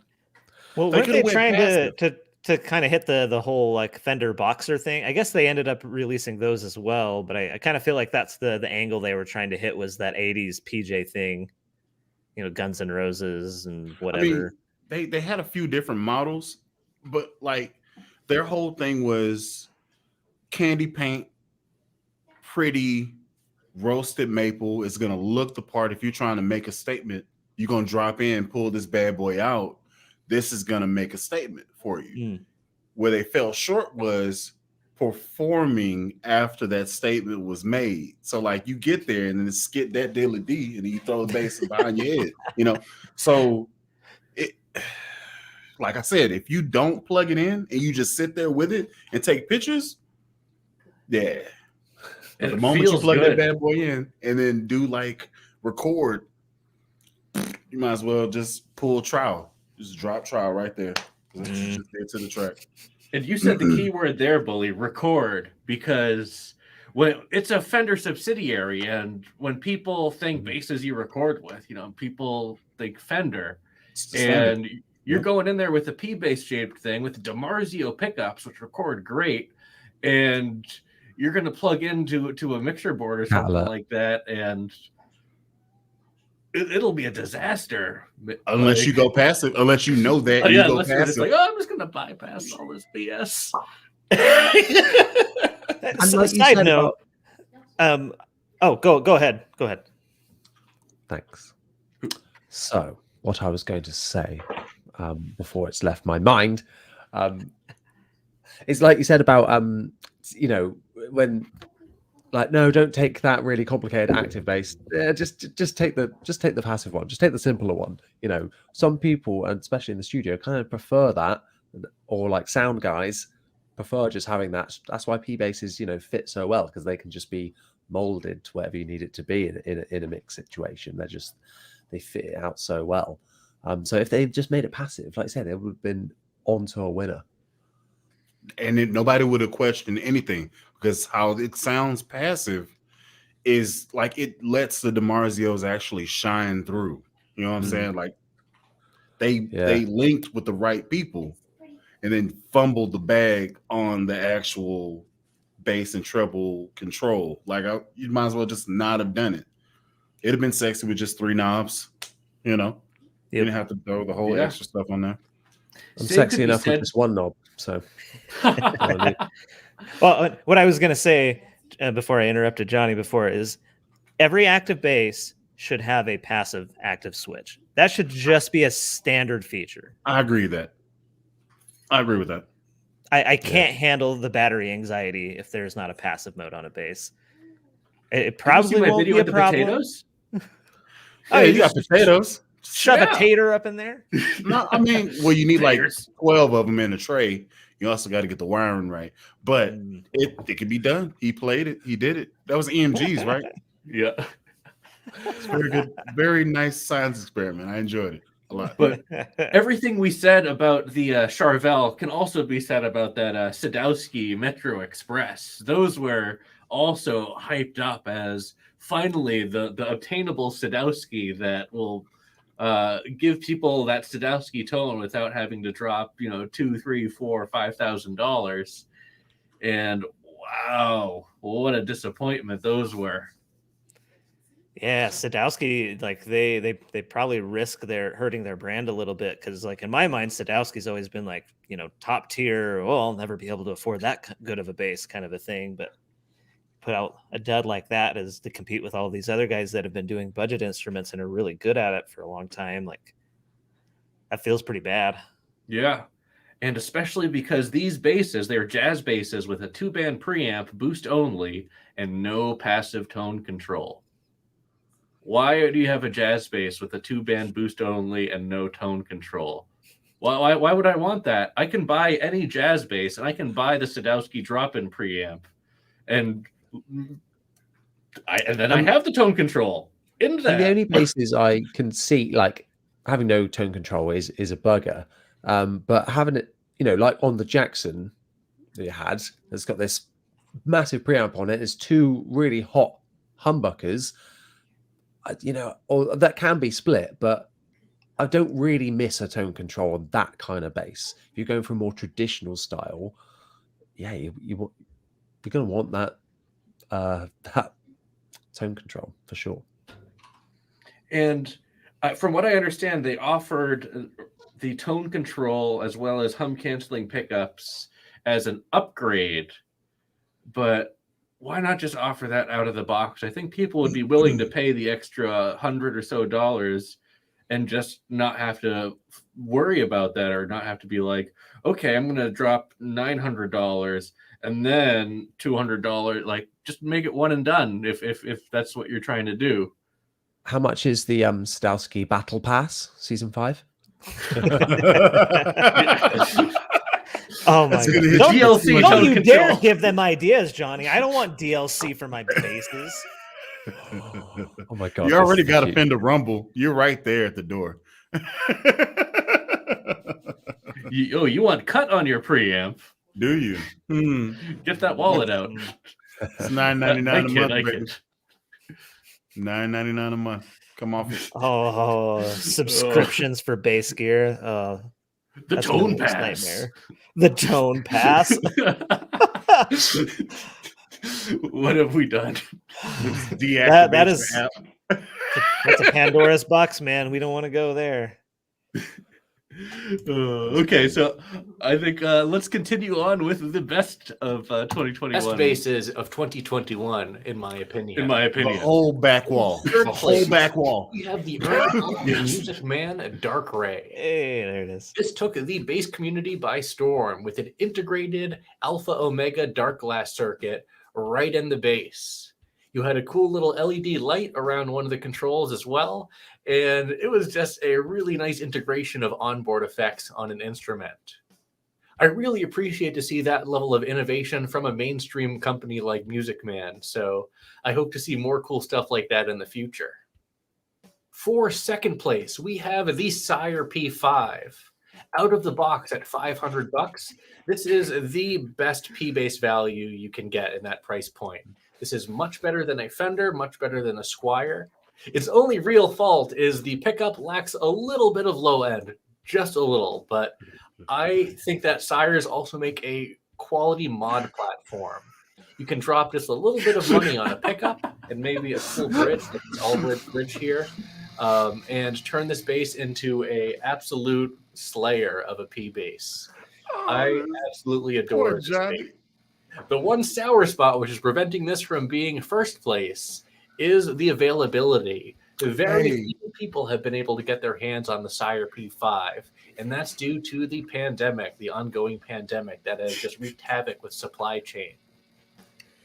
I can't but alas, this bass has not been able to get into people's hands, so it will take the second place for the best bass of 2021.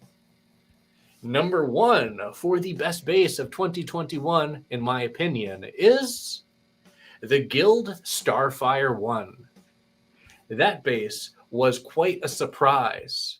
At $599 and now $649 with the current price hikes, the Guild Starfire really delivers some fat, old-school tone, a really nice, solid construction with that semi-hollow body and the, I believe, short-scale neck.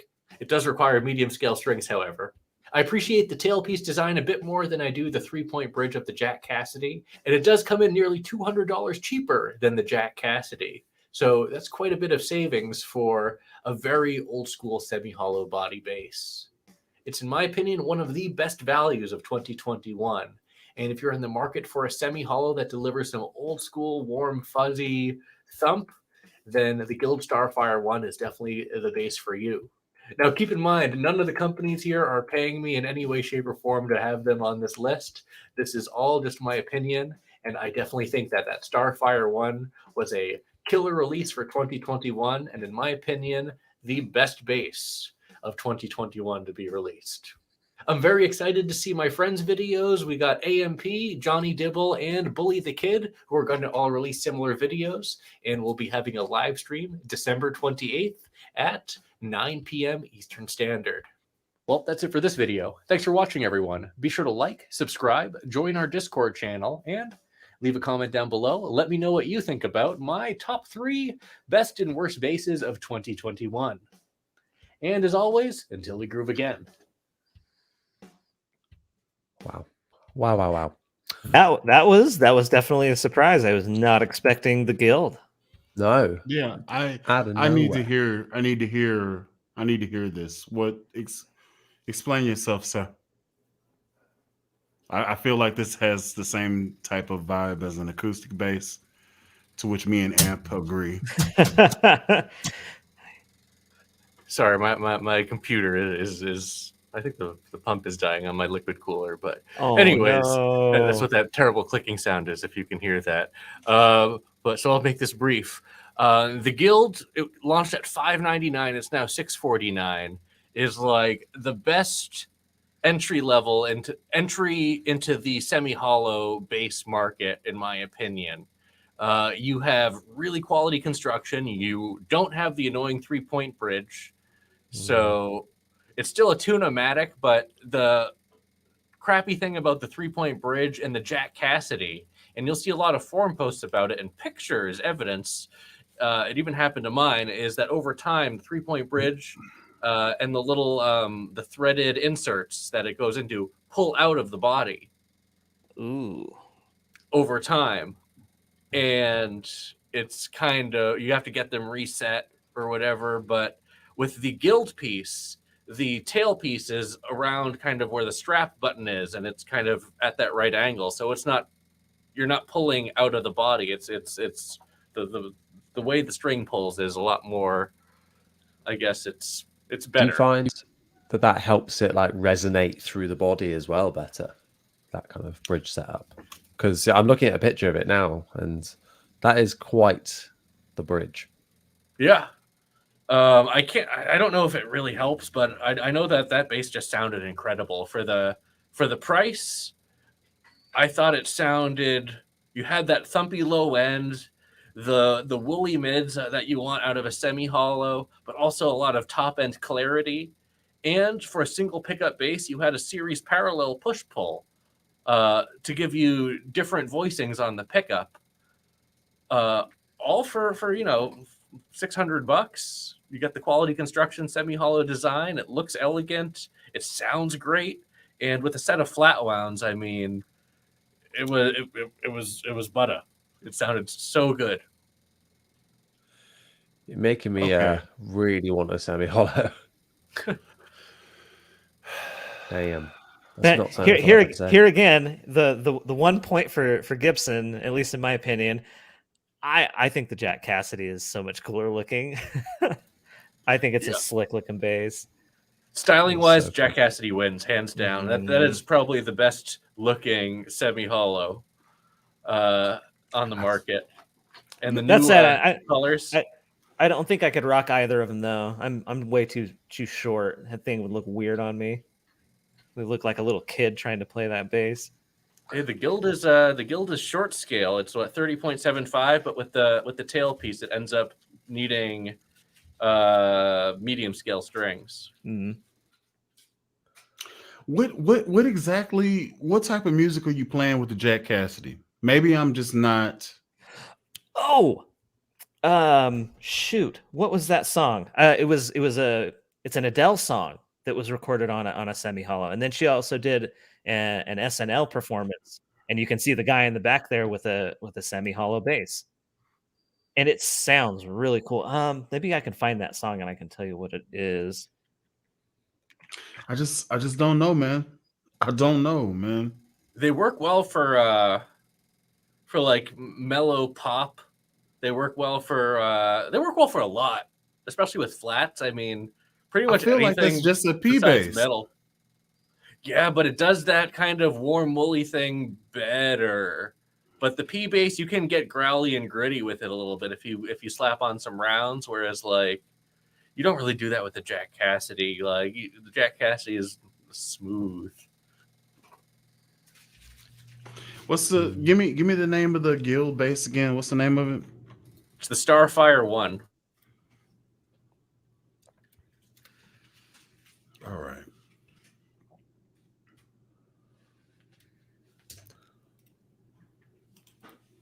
Starfire 1 bass. What's all these strings you got going on here? Do you say it's cheaper than the Jack Cassidy?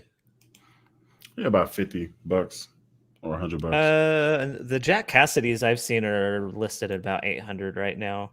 So it'd be 150 under them. Yeah. So yeah, 800. I'm looking at it right now. And, Okay, I mean, the Adele song is When We Were Young, her SNL performance. You can actually see the guy with the semi hollow. So it's not a Jack Cassidy nor a Guild. I don't know what it is. It looks like some old vintage thing, but sounds pretty cool. Well, every time I play, I've got a semi, so that's what I can say. Beyond the I'm not gonna mellow do it. like pop thing, Queens of the Stone Age end up using a semi hollow a lot in some of their recordings. So kind of two opposite sides there. Now I want you to know what type of person I am. I have slapped a Beatle bass because I don't give a damn. Right? It goes against everything you are as an Englishman, right? I'll do it in front of Paul McCartney. Sir Paul, if you will. Sir Paul was quite the slapper. He wasn't. No, It's a no from me. I've been known to commit some sacrilege. Just, cross our bear, That's like the a Abbey crime. Road. Boy slaps him silly every time. Man. That's So, why they had to get you out of that Gibson factory. They're like, we have to put in, Oh, in the let me beast tell you stock. something. I always have a hoodie on. I seen the bass, and it was like the 5-string one, and I was like,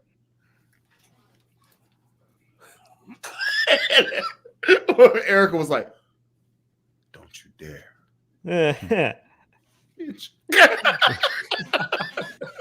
Put my DNA on this one. That's what I'm about to do.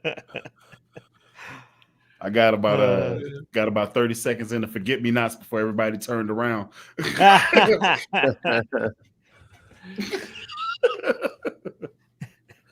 Sir, that's for you can't be playing on those. I mean, you gotta let me know, baby. I'm trying to find. Can y'all play? No, you can't. Shut up. Listen, what I'm trying to do. I mean, if only, and we keep coming back to the Gibson thing because they're just so frustrating. I'm actively like trying to work on a video where I fix Gibson. It's like, these are the things that Gibson can and should do. And I've been working on this video for months and I can't do it. Is it so many? Well, it's just like everything that I try and say like, well, Gibson should do this. They've either already tried it and it didn't work, or it would undermine their brand. It's such a damned if you do, damned if you don't. And I feel like Fender sometimes slip into that as well, especially with the Player Plus series. The new finishes and things. People were like, oh, no, hate this, or this is bad. And it's like, but they're trying something new and different, which you want them to do. And I want them to do, because I'm fed up of seeing the 60s reissue, 70s reissue. They'll always have those, of course, but just the same vintage reissue again and again and again. It's like, well, how much closer can we get now? I want to see something new and fresh. That's why I find Squire a really exciting brand, especially with all the contemporary series and paranormal stuff that they start doing, where it's new stuff that's less of a risk for them. And I kind of think that's why bass players like Epiphone's better. It's kind of that similar dynamic. Anyway, go ahead. I cut you off there. Paranormal. I don't even know if you still own that, Lob. You own it still? I'm gonna get a new one though. I'm gonna get one of the black ones. That butterscotch was it. Like, I like it. It reminded me of what a flea bass would be if it was priced in my range. That's what I think it would be. I've never played a flea bass, but you know how he did the Fender thing where it was like volume, tone, and then it had that thing, like it had the overwound pickups and it was real tight and punchy. It did that. But also, if you dial back the tone, then you have this jazz fretless type of groove thing, and then slap. Oh, I have the ability to just put tone on the bridge and then have all the booty of the neck pickup with all the zip and zang of the bridge pickup. Sign me up, goddamn. Oh, really cool basses. So cool. And the people that bought the first batch of them are now kicking themselves when they brought out that black and gold one. I would say Yeah. because The second round of finishes was like with the anodized pick guard too. I mean, going the into same for like the new classic vibe P basses as well. yeah. But going into a shop and looking at how much Fender charges for an anodized pick guard, it's like $50. So like getting one on a Squire is like, Oh my god! not too Sorry, this is shabby. going off topic, but Adam S has just put a fantastic joke in the chat, which I think we need to look at. What did Sir Paul McCartney say after getting a haircut? Love me do. Good night. Yeah, Incredible. yeah. Thank you. Okay. That's Okay. pretty good. That's pretty good. That's pretty good. All right, I'll give you that. Hats off, Adam. I've not heard that one before. That's a bass joke that I've not heard before. So well done. My favorite. Oh, man. Yo, so there was a question that was earlier, and it was like, dang, I can't scroll back. It was something versus something else. So it was like, what was it? What was it? Y'all carry on. I'm gonna find it. I think I remember the comment that you're talking about. This was Mark Blackstab, the Yes. Starfire versus the Gretsch Junior Jet. Yes, that was the question. I was wondering. Have you played the Junior Jet log? Yeah, but that's a solid body. Yeah, those are very different bases to be considering between. Yeah, so the Junior Jet is, I would say, much more. I think it's almost like everything like the Epiphone EB0 wants to be. Yeah. It's You got know, that in terms of a short warm scale. thump. It's priced well. You can get warm, but you can also get a little gritty with that bridge pickup.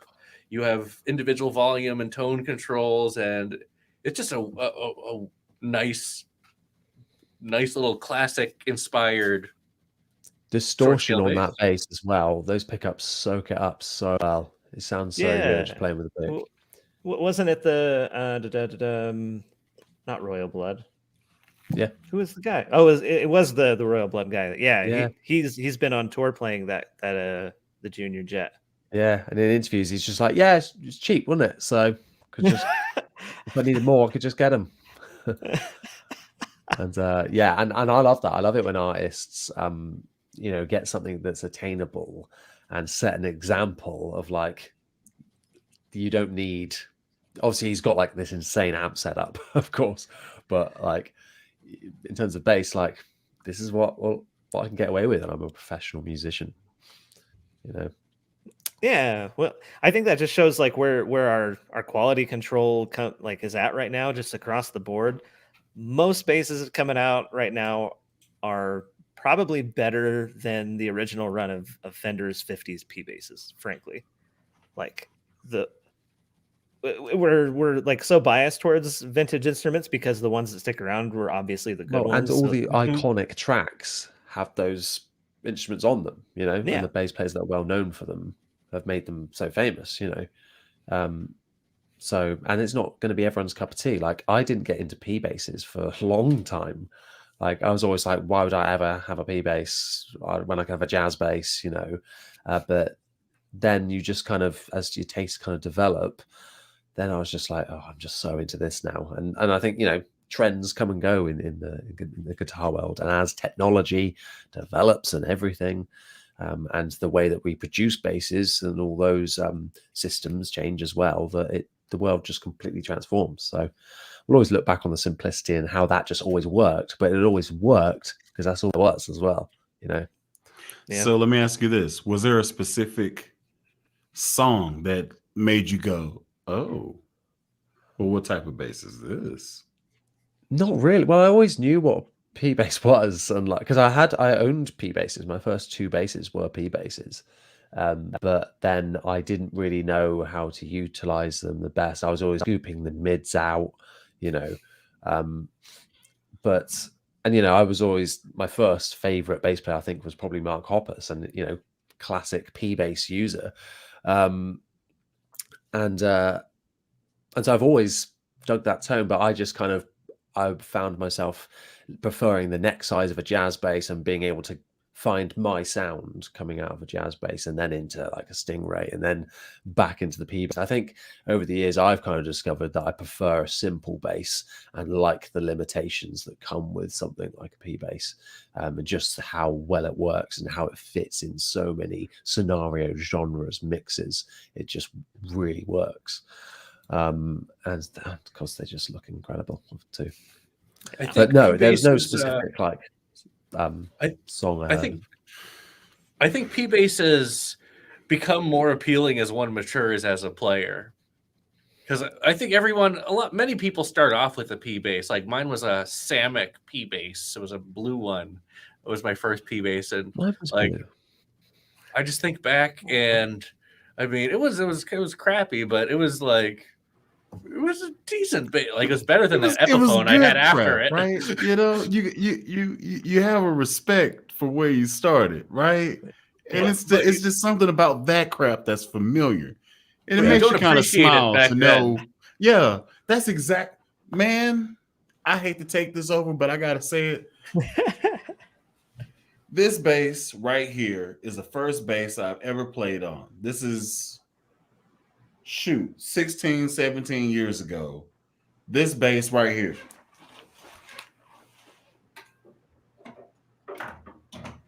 Ooh. I'm almost scared to hold it like this. It might break. So this is an Ibanez Roadshow 2 from 1981, right? If you can, let's just get in here to see how much I did not respect this bass. The disrespect on this bass is legendary. It's the stuff of dreams. The relicking? You want to talk about relicking? It's crap. It's added value right there. But there's something about this tone with the original pickups that I can't get or emulate from any other bass I have. So if you go back and you look at like my So You Want to Play bass series, I use this bass in that series because it's, if I'm trying to get it just has a thing. Like it's hand rolled edges. My hand has rolled these edges. You get what I'm saying? Yeah. I've cut my stuff up on this thing, and it is crap, but it's so good. I think I'm gonna play it tomorrow. Yeah, I'm gonna put some flats on it. Yeah, you're gonna get down. No rounds, because I'm gonna slap you. Can you still get down? No, you old. Okay. That's the thing, I do love those old Ibanez's. Yeah, it's such a good era. And with those simple basses, they're easier to get right, and to put the money where it matters. And so that's why all these like starter basses, all these simple things. And I don't really like when they start getting into the active electronics, when you haven't quite hit that threshold of cost where it's going to have that jump up and improvement. So I always say to people, if you're starting, just get something really simple. Just start simple, go from there. Yeah, most people that are getting into it that I have any finger on, I tell them to get a P bass, because you don't need to understand how to balance your jazz pickups, and you don't understand that hum. You may think your bass is broke, and it's not. It's just an electronic thing. So don't even worry about that. Just get a P bass, and then do you're going to be trash for about a year. Then it's going to be okay, and then you're going to think you're good, and you're going to start doing research. And you're going to know that you're trash. And then there's depression. And then you start back again. I think I entered that and then never left. Yeah, man. There's a time when I thought I slapped very well, right? Then I met Lobster. And come on. Okay. I learned your slap lick, and you know exactly which one I'm talking about. Because I was like, I like it. Bit it, bit it, bit it, bit it, bit it, bit it, bit it, bit it. I know it. It's mine. I'm taking it. I played it at gigs, and I've killed. I just slowed it down and put it into a groove. They was like, that was dope. Was it you tested it with a small crowd? What was that term? Oh, a sample. It was a sample crowd. Sample crowd. It was a sample crowd. Just see. Yeah, focus group. There you go. The focus group. Yeah, that's what it was. Market testing. You were focus grouping my slap lick. Hey, I was like, let's go ahead and try it out. See if we can, okay. Oh, you like that? Well, I got a little bit more of that. It's got Now the you inside started over. Role play. So to close this out, I want to ask each one of you guys, to pick up one choice from someone else's video that stood out to you the most in regards like surprised you or like you didn't see it coming. Which impressed you the most? Which choice? So let's go alphabetically but with Jonny Dibble. That doesn't make sense, but I wasn't Jonny impressed Dibble. with the P5 on your list.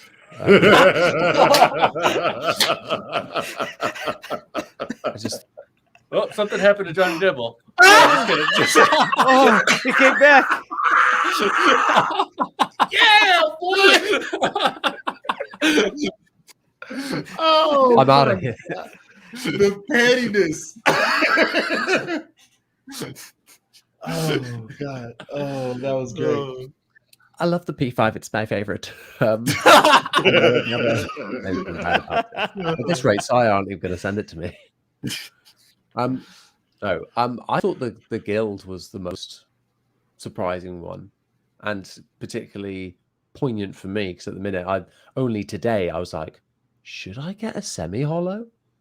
Like I was just starting that thought process today. So seeing that, I was like, more to research. Great. It's a sign. I think so. Yeah. Yeah. Yeah, that was the one that caught me off guard too. Was that Guild? But probably the second one was Bully's Jackson. The 5-string there. That did not see that one coming at all. For sure. Yeah, me neither. I dig it though. I dig it for sure. Yeah. Okay. What about you, Bully? So I have big hands, so short scale basses aren't a thing for me, right? But because y'all two have it, and I know, but there's also this body that goes along with it. You're nimble. You can get in there with it. I got this body here. It's a thing. I gotta address the thing. I can't get in there. I actually wanna pick one up or at least find one.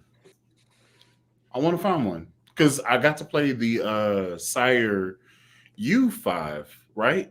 That's a U5, right? Lob. And Yep, that was the U5. Yeah, that was a great time. And I really haven't played many short scale basses or anything like that, except for the Minion and stuff. But I'm interested at least checking it out. So I might set off to a Guitar Center and see what that's talking about. That's my answer as well. The that Gresh Junior jet really impressed me. Both like was that just a phone sound clip that you did, Amp, with that little yeah, just leaned my phone up against the cardboard box next to the amp. It was one of those Ampeg rocket based ones. But yeah, that's just straight from my iPhone. Yeah, it sounded really meaty. And then Johnny's review, Mr. Dibble's review, I mean, you went through all the different tones and you played it with effects, and you definitely got some great sounds out of it. So I kind of want one. That bass as well, I find the vibe with it, how I play it, completely changes over time as well. Because when it's got fresh strings on it, it sounds totally different. I mean, obviously, but it sounds really different. I love it with both pickups on. Then when the strings start to die, I tend to prefer the neck pickup, which is weird. You'd think I'd want the brighter sound of the bridge, but I kind of go for that more warmer, thumpier sound once the strings start to die on it. I want to try out some flats or some tape wounds on it just to see what that would be like, because I feel like it might suit that sound. But yeah, but fresh All string rounds sound great on it too. I will not allow this conversation to go forward without me yet again saying I need to get some of that Sarek tastiness in my life. So I always keep it right here. How Let's keep how it long within did that arm's order reach. take? This one was 7 months, I think, was the delivery time on that. It's gone up to to a little over a year now, from what I've heard from other people. Wait, And the I'm Sire P5's over a year. I mean, you could start. man, it just sounded like I'm gonna watch this again. Just wait. Can you put in the chat? Message me the video that you did with this so I can have this experience. Matter of fact, I'm about to go. Aren't you scour your subscribed to stuff. his channel? Yeah, I'm about to go ahead and do that. Fully I don't think I exposed. am. I didn't know what it was called. I just now found out what his name was. I mean, I'm Oh, hard wow. to find. I did not think my name through when considering SEO. So Yeah, I just put search in bass amp. I put in amp, and a black dude with no shirt on popped up, and I was like, I don't want none of this. Oh. What's happening here? No, that was one of my older videos.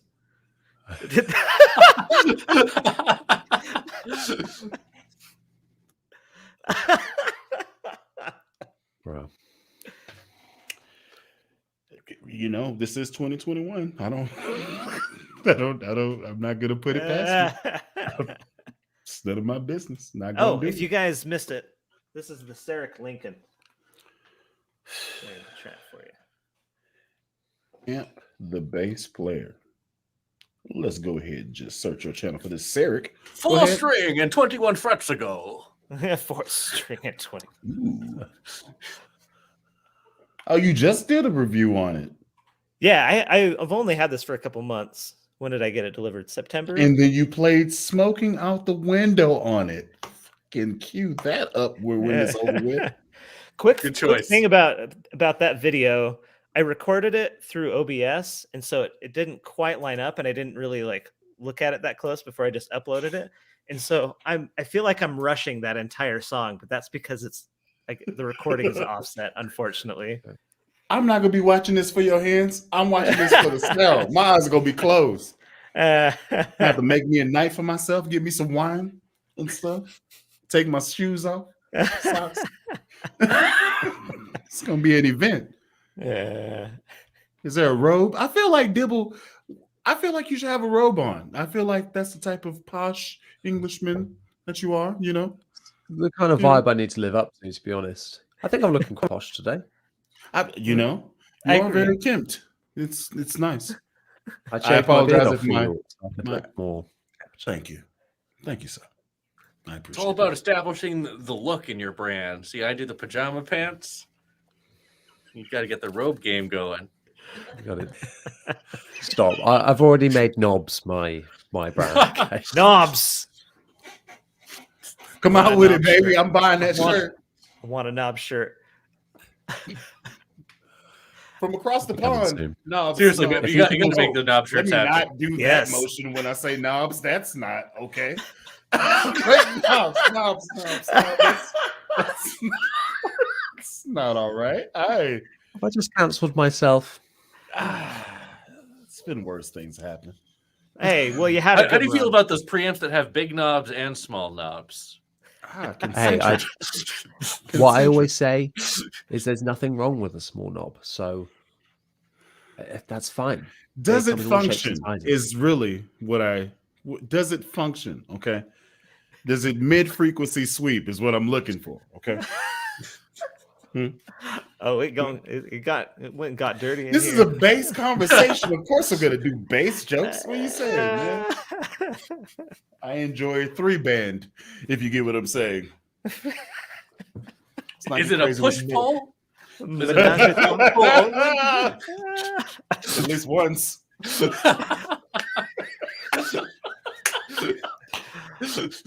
Oh, we're all a bunch of kids.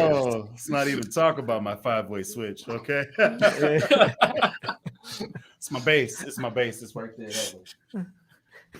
4-band and a 5-way switch. There's 3 P's on it. Time I to didn't stop. know where this was going. I'm sorry. A whole lot of knobbery going on, huh? You should get that checked out by a medical professional. Dong wall. I am married to a nurse, so there is that. Oh man! So I think said dong wall. Somebody said dong wall. Yep, that's not the first time I've heard that. Okay, I'll shut up. So I think now is a good time to end it. Thank you all for watching. We have had a lot of people on the stream throughout the nearly 2.5 hours that we've been on here, 2 hours and 20 minutes. Big thank you to our friends AMP. We got Jonny Dibble and, as always, BullyThaKidd over here, my dear friend. Hey. Well, you're all dear friends, but we hung out. We get it. But Don't be like that.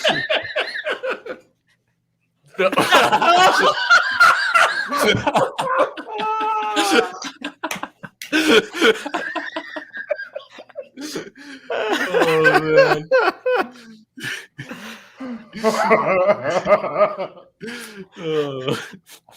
At some point, he's gonna beat you, and it's gonna be on. You put him on me. Oh no! No. He did that to himself. Oh, okay. I was about to say, boy. Seriously, guys, thank you guys for participating in this. I think this was a huge success, and I think we should do this again soon. Yeah. Hopefully not next year. Hopefully sooner than next year. No, I think we'll do it next year. Can we do it when I get my P5? Unless we want to. Hey, yeah, maybe Johnny will have his P5. Yeah, hey. I might have one by then. Yeah, go for it. Heck yeah. No. They got a big back order, but on the blacklist. Oh, I just gotta get one now. I gotta have one now. Anyway, I mean, I was planning on doing 2022 as a year without gear. Hashtag year without gear. But I might just get a P5 just to be funny. They'd be like, sorry, we're actually out of stock now. This guy, he said he knew you. He said he was getting it for you. So don't know what happened. We just gave it to him. Fresh out, bro. Fresh out. I don't know. Damn it. Oh man! But again, thank you all guys for participating. Thank you all for watching. Until we groove again. Other sign-offs. Fit them in quickly. AMP out. Bye. AMP out. Be easy. Not too easy. Bye. Are we? Is this a thing? This is a thing. Okay. Hit the button. What?